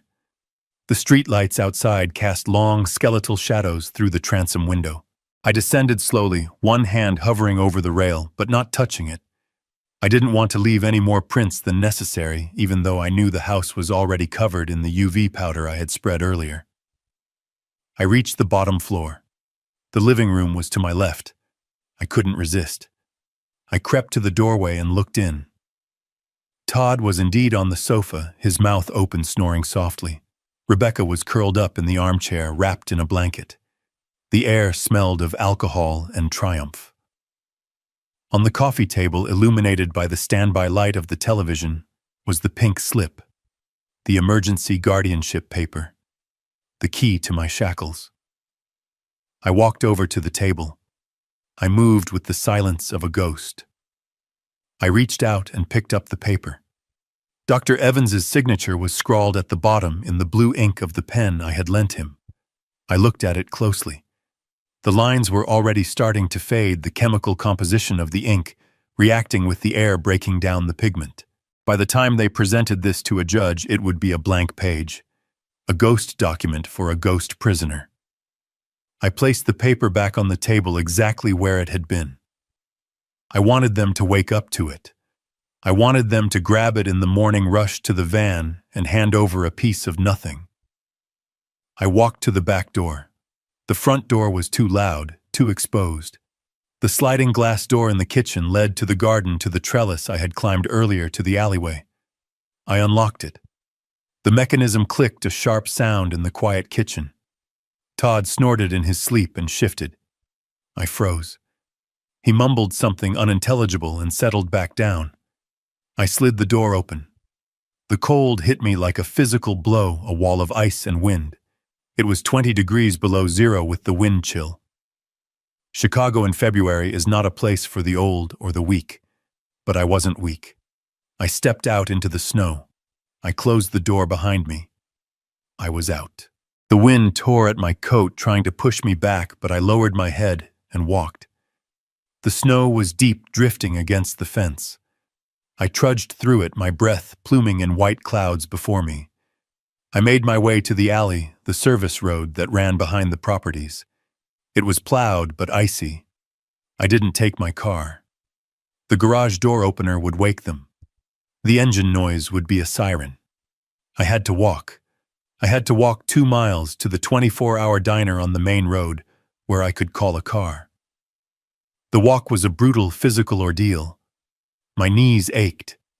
The cold seeped through my boots, numbing my toes. My face went numb. Every step was a battle against the instinct to lie down, to rest, to surrender to the freeze. But I kept moving. I marched to the rhythm of my anger. Left, right, left, right. They wanted me dead. Left, right. They wanted my money. Left, right. I reached the diner 40 minutes later. I was shivering uncontrollably, my eyebrows frosted with ice. I stumbled inside. The warmth was painful as it hit my frozen skin. The waitress, a tired woman with kind eyes, looked up from the counter. "Honey, you look like you walked out of a freezer," she said. "My car broke down," I lied, my teeth chattering. "Just need coffee and a phone." I sat in a booth drinking black coffee until my hands stopped shaking. I used the diner's landline to call a private car service, one that Leonard used for high-profile clients. No apps, no tracking. Cash payment. The car arrived 10 minutes later, a black sedan that looked like a hearse but felt like a sanctuary. I climbed into the back seat. "Where to?" the driver asked. "The Loop," I said. "Banks and Associates." I slept on the ride. A deep, dreamless blackness. I woke up when the driver tapped on the glass. We were parked in front of a steel and glass tower that scraped the gray morning sky. It was 6 a.m. The city was waking up. I paid the driver and walked into the lobby. The security guard knew me. Leonard had put me on the list. "Mr. King," he nodded. "Mr. Banks is expecting you." I rode the elevator to the 45th floor. My ears popped. The doors slid open, revealing a reception area that smelled of expensive leather and fresh espresso. Leonard was standing there. He wasn't wearing his usual suit jacket. His tie was loosened, his sleeves rolled up. He looked like a general in a bunker. He walked over and gripped my hand. His grip was firm, grounding. "You made it," he said. I pulled the go bag off my shoulder and dropped it on the floor. "I made it," I said. But the house didn't. "I think I melted a doorframe." Leonard smiled, a grim, tight expression. "Small price to pay. Come in. The war room is ready." We walked into his corner office. The view of Lake Michigan was breathtaking, a vast expanse of frozen gray water. But the real view was on the conference table. It was covered in files, hard drives, and monitors. 2 junior associates were typing furiously on laptops. Leonard pulled out a chair for me. "Sit. Eat. We have work to do." He pushed a plate of pastries and a fresh coffee toward me. I ate famished. I hadn't realized how hungry I was. While I ate, Leonard briefed me. "The assets are frozen," he said. "We got the notification at 3 a.m. Todd tried to access the Cayman account online. It triggered the trap. We have his IP address. We have the login attempt recorded." "Good," I said, wiping crumbs from my mouth. "What about the doctor?" Leonard picked up a file. "Dr. Evans. Disgraced. Desperate. We ran a background check. He has 3 malpractice suits pending and a gambling debt that rivals your son-in-law's. He didn't just sign that paper for cash. He signed it because Todd promised him a cut of the estate. We have the trail. And the hearing I asked." "Emergency session," Leonard said. 10 a.m. "Your daughter filed the paperwork electronically an hour ago. She is claiming you are violent, delusional, and missing. She wants immediate temporary custody of the estate to pay for your search and rescue." I laughed. It was a dry, rasping sound. Search and rescue. "She wants to pay off the loan shark." "Exactly," Leonard said. He leaned forward, placing his hands on the table. "Here is the play, Harold. We don't just defend. We attack. We don't just show up and say you are sane. We walk in there and we drop the guillotine." I reached into my coat pocket. I pulled out the tissue with the blue vial. I placed it on the mahogany table.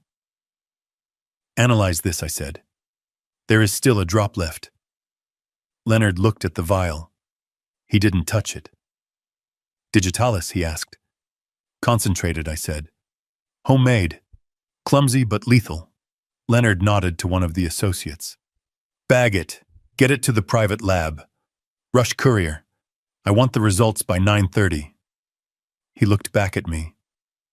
"We have the financial motive. We have the forensic evidence of the poisoning. We have the UV photos of the attempted robbery you sent me. We have the recording of the conspiracy to commit murder." "Is it enough?" I asked. "Is it enough to put them away forever?"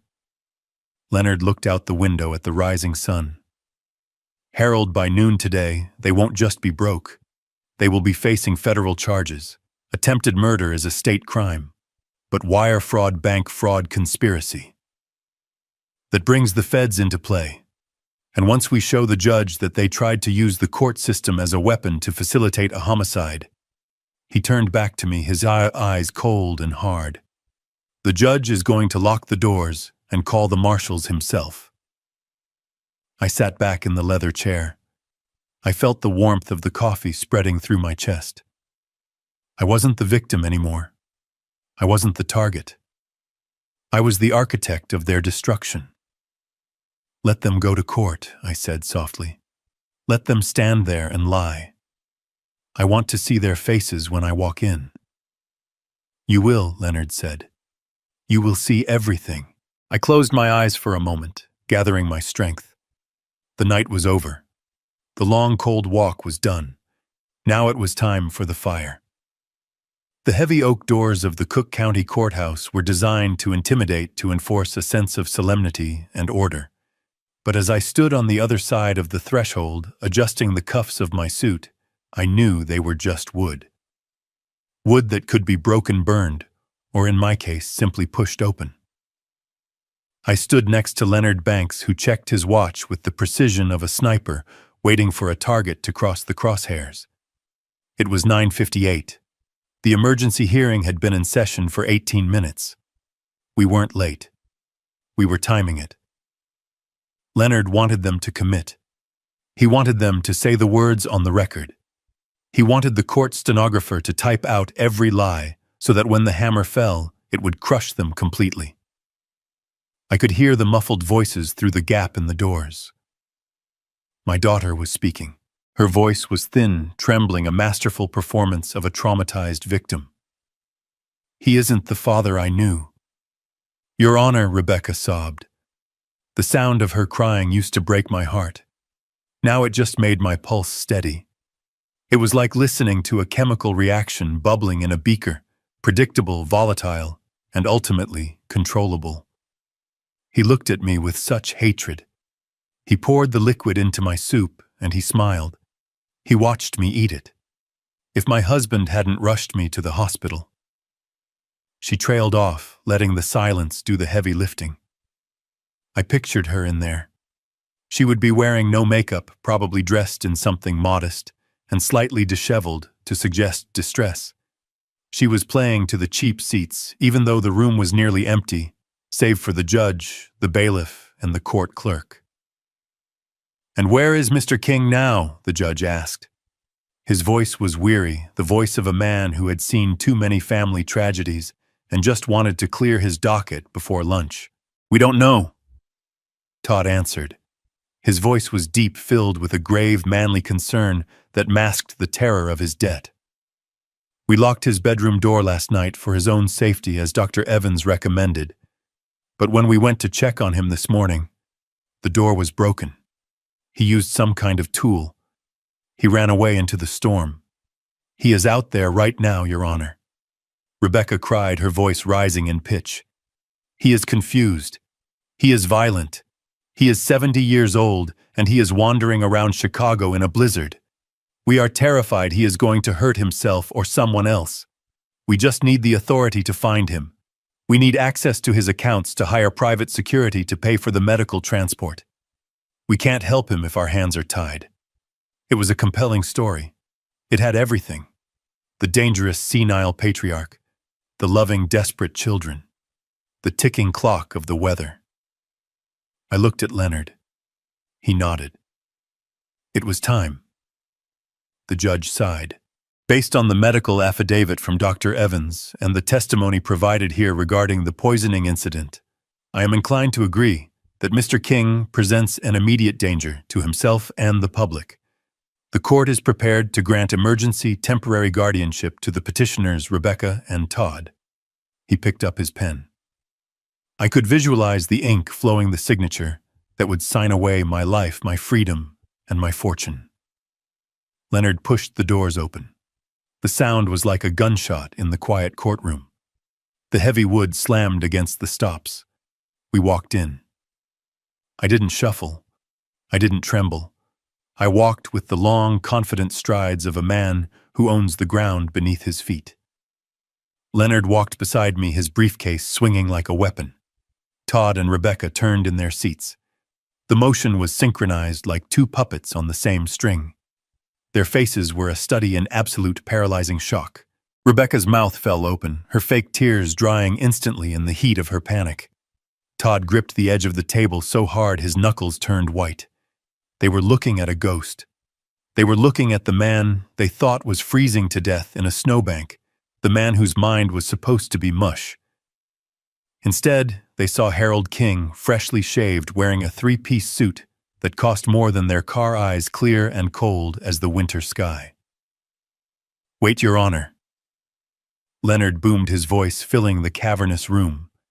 The judge looked up, startled, his pen hovering inches from the order. "Who is this? This is a closed hearing." I am Leonard Banks representing Mr. Harold King, Leonard said, gesturing to me. And we have a counter-motion to present. Specifically, a motion to dismiss with prejudice and a request for the immediate arrest of the petitioners. Arrest. Todd stood up, knocking his chair back. It clattered loudly on the floor. What is this? How did you— Sit down, sir, the bailiff barked, stepping forward. Your Honor, this man is dangerous, Rebecca shrieked, pointing at me. Her finger was shaking.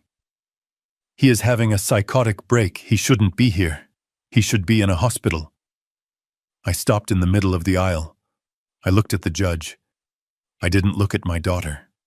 She wasn't worth my gaze anymore. I am not psychotic. Your Honor, I said. My voice was calm, measured, the voice of a professor lecturing a classroom of unruly students. I am also not missing. I am standing right here, and I would like to address the court regarding the attempted murder that took place in my home last night. Attempted murder, the judge asked, his eyes narrowing. He looked from me to the trembling couple at the plaintiff's table. Mr. King, your daughter claims you poisoned her. I walked forward until I was standing at the defense table. I placed my hands on the wood. She claims a lot of things, Your Honor, I said.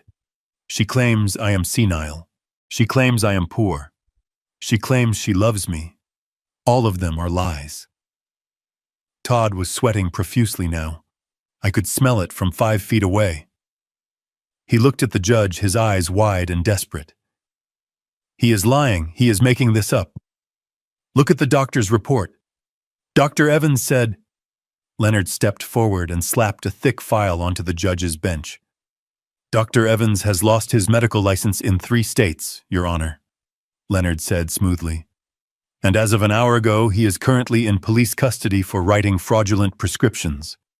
We also have the bank records showing a cash withdrawal of $5,000 from Todd Miller's account. Yesterday, money that was handed to Dr. Evans just before he signed that affidavit. Todd made a choking sound. Rebecca looked at him, horror dawning on her face. That is circumstantial, Todd yelled. You can't prove that. We can prove a lot more than that, I said softly. I reached into my pocket and pulled out a flash drive. I held it up. It caught the light of the courtroom chandeliers. Your Honor, I said. This drive contains audio recordings made in my home over the last 48 hours. It contains my son-in-law admitting to debts owed to illegal lenders. It contains my daughter expressing regret that the poison she put in my soup didn't kill me fast enough. And it contains video footage from last night of these 2 people trying to break into my safe with a tire iron while they thought I was asleep. Rebecca let out a wail, a sound of pure animal fear. No, that is illegal. You can't record us in our own house. It is my house, Rebecca, I said, turning to her finally.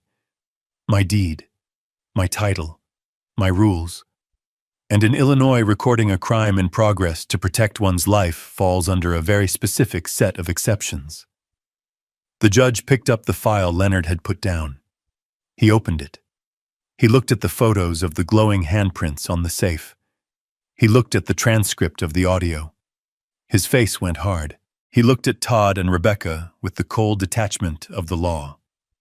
Bailiff the judge said, his voice quiet and dangerous. Lock the doors. Todd scrambled. He actually tried to run. He lunged for the side exit, pushing past his chair, his eyes fixed on freedom. Sit down! The bailiff shouted, his hand going to his taser. Todd froze. He looked back at me. He looked at the man he had tried to gaslight, the man he had tried to bury.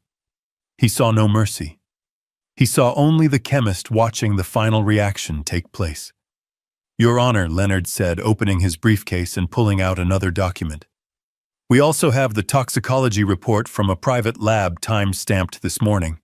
It analyzes the residue found in a blue vial that Mr. King recovered from the trash after his daughter poisoned his soup. It matches the digitalis found in Rebecca Miller's system. She didn't get poisoned by accident. She got poisoned because I switched the plates. The judge dropped his pen. He looked at Rebecca. "You tried to poison your father?" he asked, his voice filled with disgust.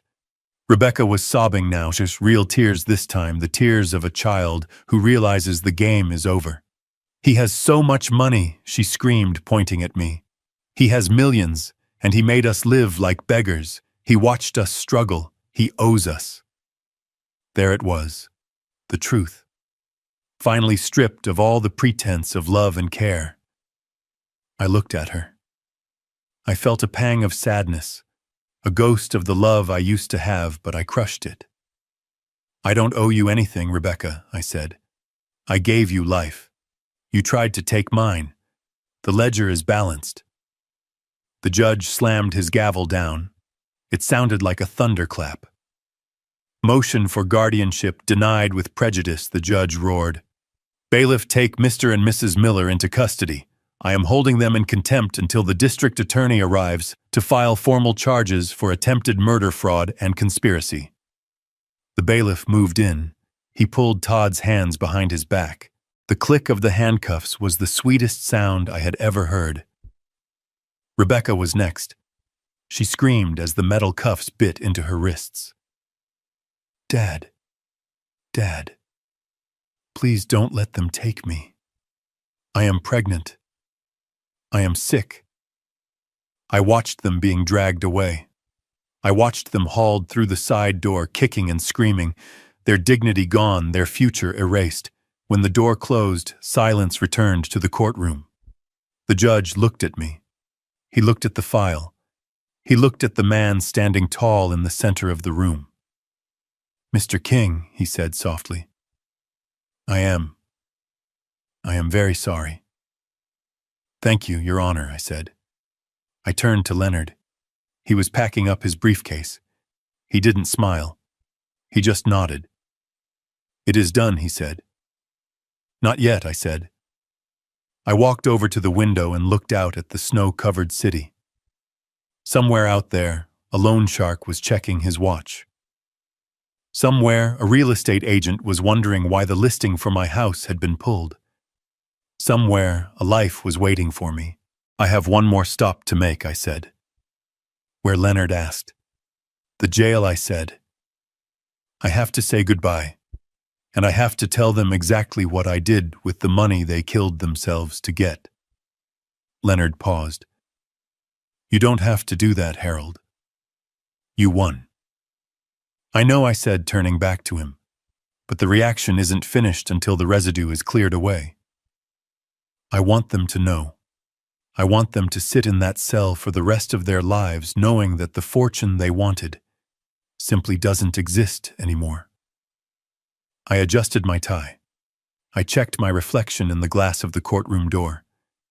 The old man was gone. The victim was gone. "Let's go, Leonard," I said. "I have a donation to make." The courtroom doors swung open again, but this time it wasn't a lawyer making an entrance.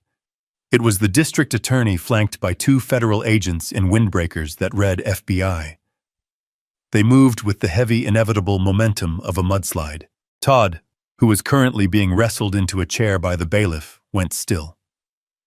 The color that had returned to his face during his screaming match drained away instantly, leaving him looking like wet dough. District Attorney Miller didn't look at Todd. He walked straight to the bench, placing a heavy banker's box on the judge's desk. "Your Honor," he said, his voice gravelly and bored, as if he did this every Tuesday. "The state is upgrading the charges. We are adding conspiracy to commit capital murder, wire fraud, and racketeering. And the federal agents here would like to have a word about the interstate transmission of threats involving the loan sharks Mr. Miller has been doing business with." Todd sputtered. "Racketeering? That is insane. I am a businessman." Leonard stepped forward. He didn't say a word. He simply connected his laptop to the courtroom's AV system. The large monitors mounted on the walls flickered to life. The image was grainy but high definition. It was my kitchen. The timestamp was 48 hours ago. There was Rebecca. She was standing at the island, the camera hidden in the button of my cardigan, which I had draped over the chair earlier that day to test the angle, caught her profile perfectly. We watched in silence as she pulled the blue vial from her pocket. We watched her uncork it. We watched the clear liquid drip into the soup. 1, 2, 3 drops. Rebecca, who was handcuffed and weeping in the jury box where they had seated her, looked up at the screen. She let out a low, keen sound like a wounded animal. There was no denying it. There was no parsley confusion. It was a calculated, cold-blooded dosing. Then the video cut. The screen went black and the audio took over. It was Todd's voice, crystal clear. 7 days, Sal. I know. 500,000. Todd squeezed his eyes shut. He knew that voice. He knew that fear. We force the issue. We get him committed. Once he is in, we liquidate him. The audio shifted. It was the sound of metal on metal. The sound of the tire iron hitting my safe. If Evans doesn't sign, we suffocate him with a pillow. The recording ended. The silence in the room was absolute. The court reporter had stopped typing, her mouth slightly ajar. The judge looked from the screen to the two defendants. His expression wasn't angry anymore. It was something worse. It was indifferent. He looked at them like they were waste that needed to be flushed. Mr. Banks, the judge said, turning to Leonard, I assume you have authentication for these chain of custody as established, Your Honor. Leonard replied, handing over a thick file. We also have Mr. King's actual medical records dated 3 days ago from the Mayo Clinic. He underwent a full neurological workup. He handed the file to the judge. MRI cognitive testing blood work, Leonard listed. His brain function is in the 99th percentile for his age. He isn't senile. Your Honor, he is probably sharper than anyone in this room. The judge flipped through the pages. He looked at the fake report Dr. Evans had signed, then at the real one. He closed the folder with a snap. This is a circus, he muttered. He looked at the federal agents. They are all yours. The agents moved in. They didn't use the standard handcuffs. They used the heavy transport chains, the ones that link your waist to your ankles. The sound of the heavy steel ratcheting shut was final. Clack, clack, clack. Todd tried to stand up to make one last speech, one last desperate attempt to spin the narrative. He set us up, Todd shouted, spit flying. It was entrapment. He wanted us to do it. He left the door open. He is the criminal. One of the agents simply pushed him down, not gently. You have the right to remain silent, the agent said, his voice devoid of emotion. I suggest you start using it right now, Mr. Miller, before you talk your way into the electric chair. Rebecca wasn't screaming anymore. She was catatonic. She stared at me as they hauled her up. Her eyes were empty black holes in a pale face. She looked at my suit. She looked at Leonard. She looked at the freedom I still possessed. Why, she whispered. It was a single word carrying the weight of a lifetime of entitlement. Because you broke the contract, Rebecca, I said softly, my voice carrying across the room. Parents take care of children. Children cherish parents. You mistook care for weakness, and you mistook my silence for stupidity. The agents hauled them toward the rear exit. The heavy doors opened, revealing a hallway lined with press. The flashbulbs popped like lightning, illuminating their shame in strobing bursts of white light. I watched them go. I watched the backs of their heads, the slump of their shoulders. I didn't feel joy. I didn't feel triumph. I felt a heavy, clean sense of completion, like washing a beaker after a long, dangerous experiment. The toxic elements were removed. The lab was safe. The judge banged his gavel, dismissing the session. Leonard began unplugging his laptop. That went well, he said, closing the lid. I looked at the blank screen where my daughter's crime had just played out.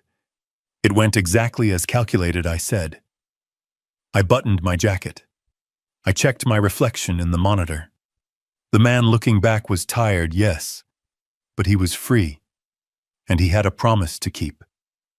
"Come on, Leonard," I said, turning away from the empty defendant's table. "Let's go to the jail. I want them to hear the rest of the story. I want them to know where the money went, and then I want to buy a map. I hear Arizona is beautiful this time of year." The visiting room smelled of bleach and stale desperation, a scent that clung to the cinder block walls and the scratched plexiglass barrier. I sat on the metal stool, my posture upright, my hands folded calmly on the ledge. On the other side of the glass, Rebecca was led in by a guard. She looked like a stranger. The arrogant woman who had sneered at me in my own kitchen was gone, replaced by a haggard figure in a bright orange jumpsuit.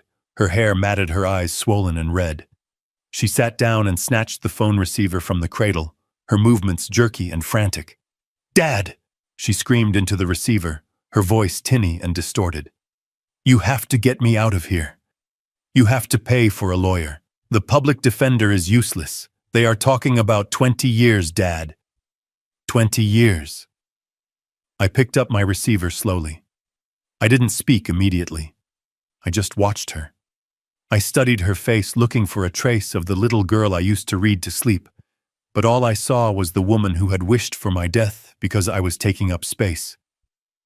"Don't just sit there," she shrieked, slamming her hand against the glass. "Todd told me about the patent. He told me about the money.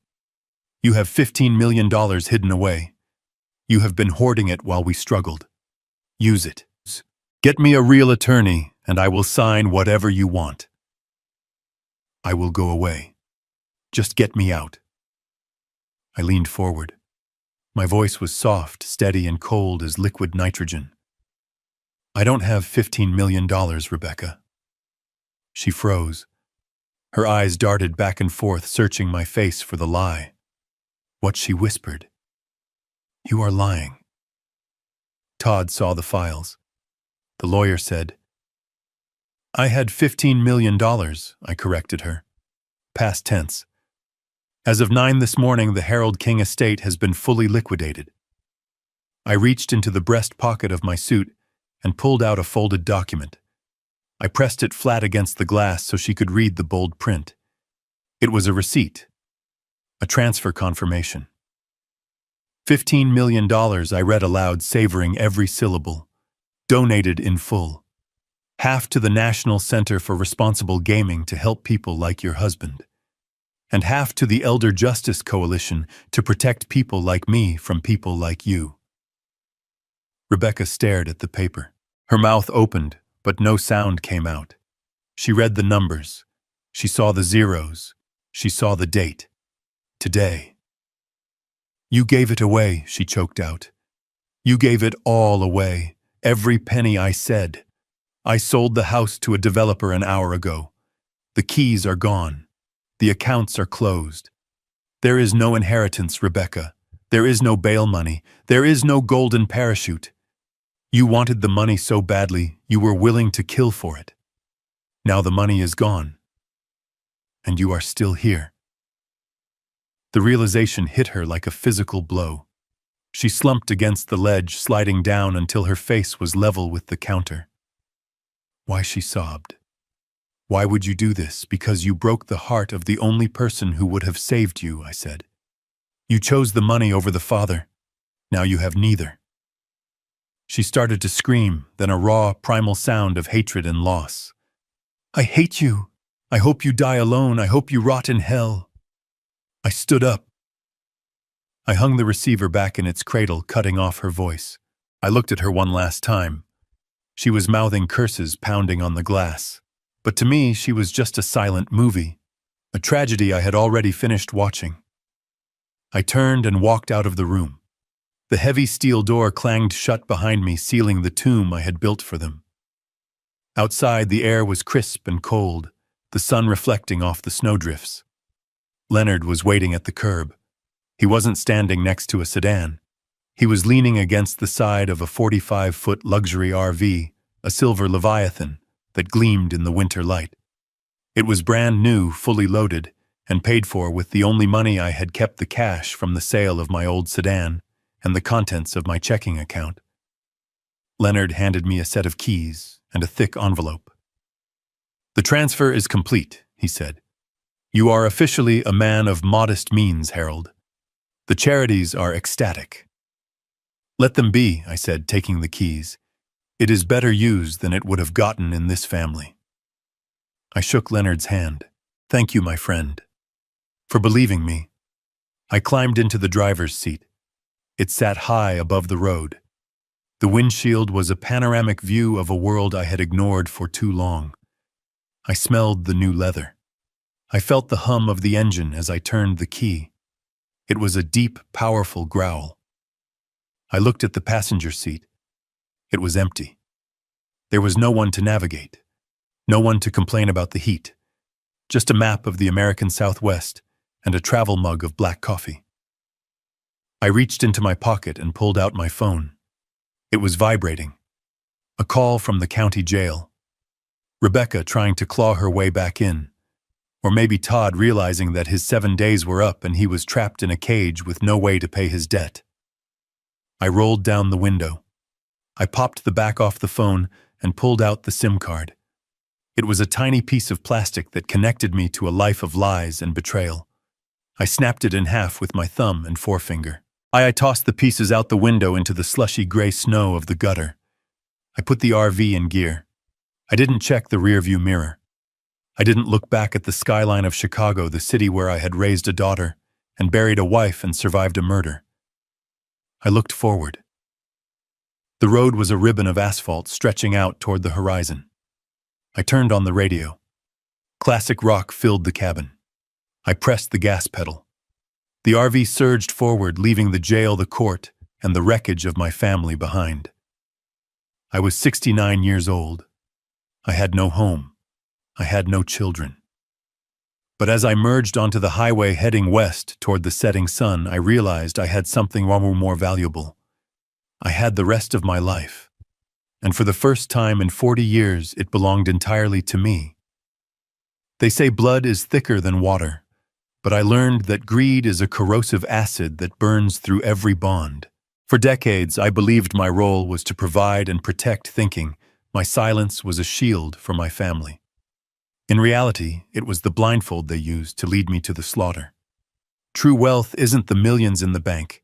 It is the clarity to see people for who they truly are, not who you wish them to be. If you are sitting at a table where respect is no longer served, have the courage to walk away before you are forced to switch the plates.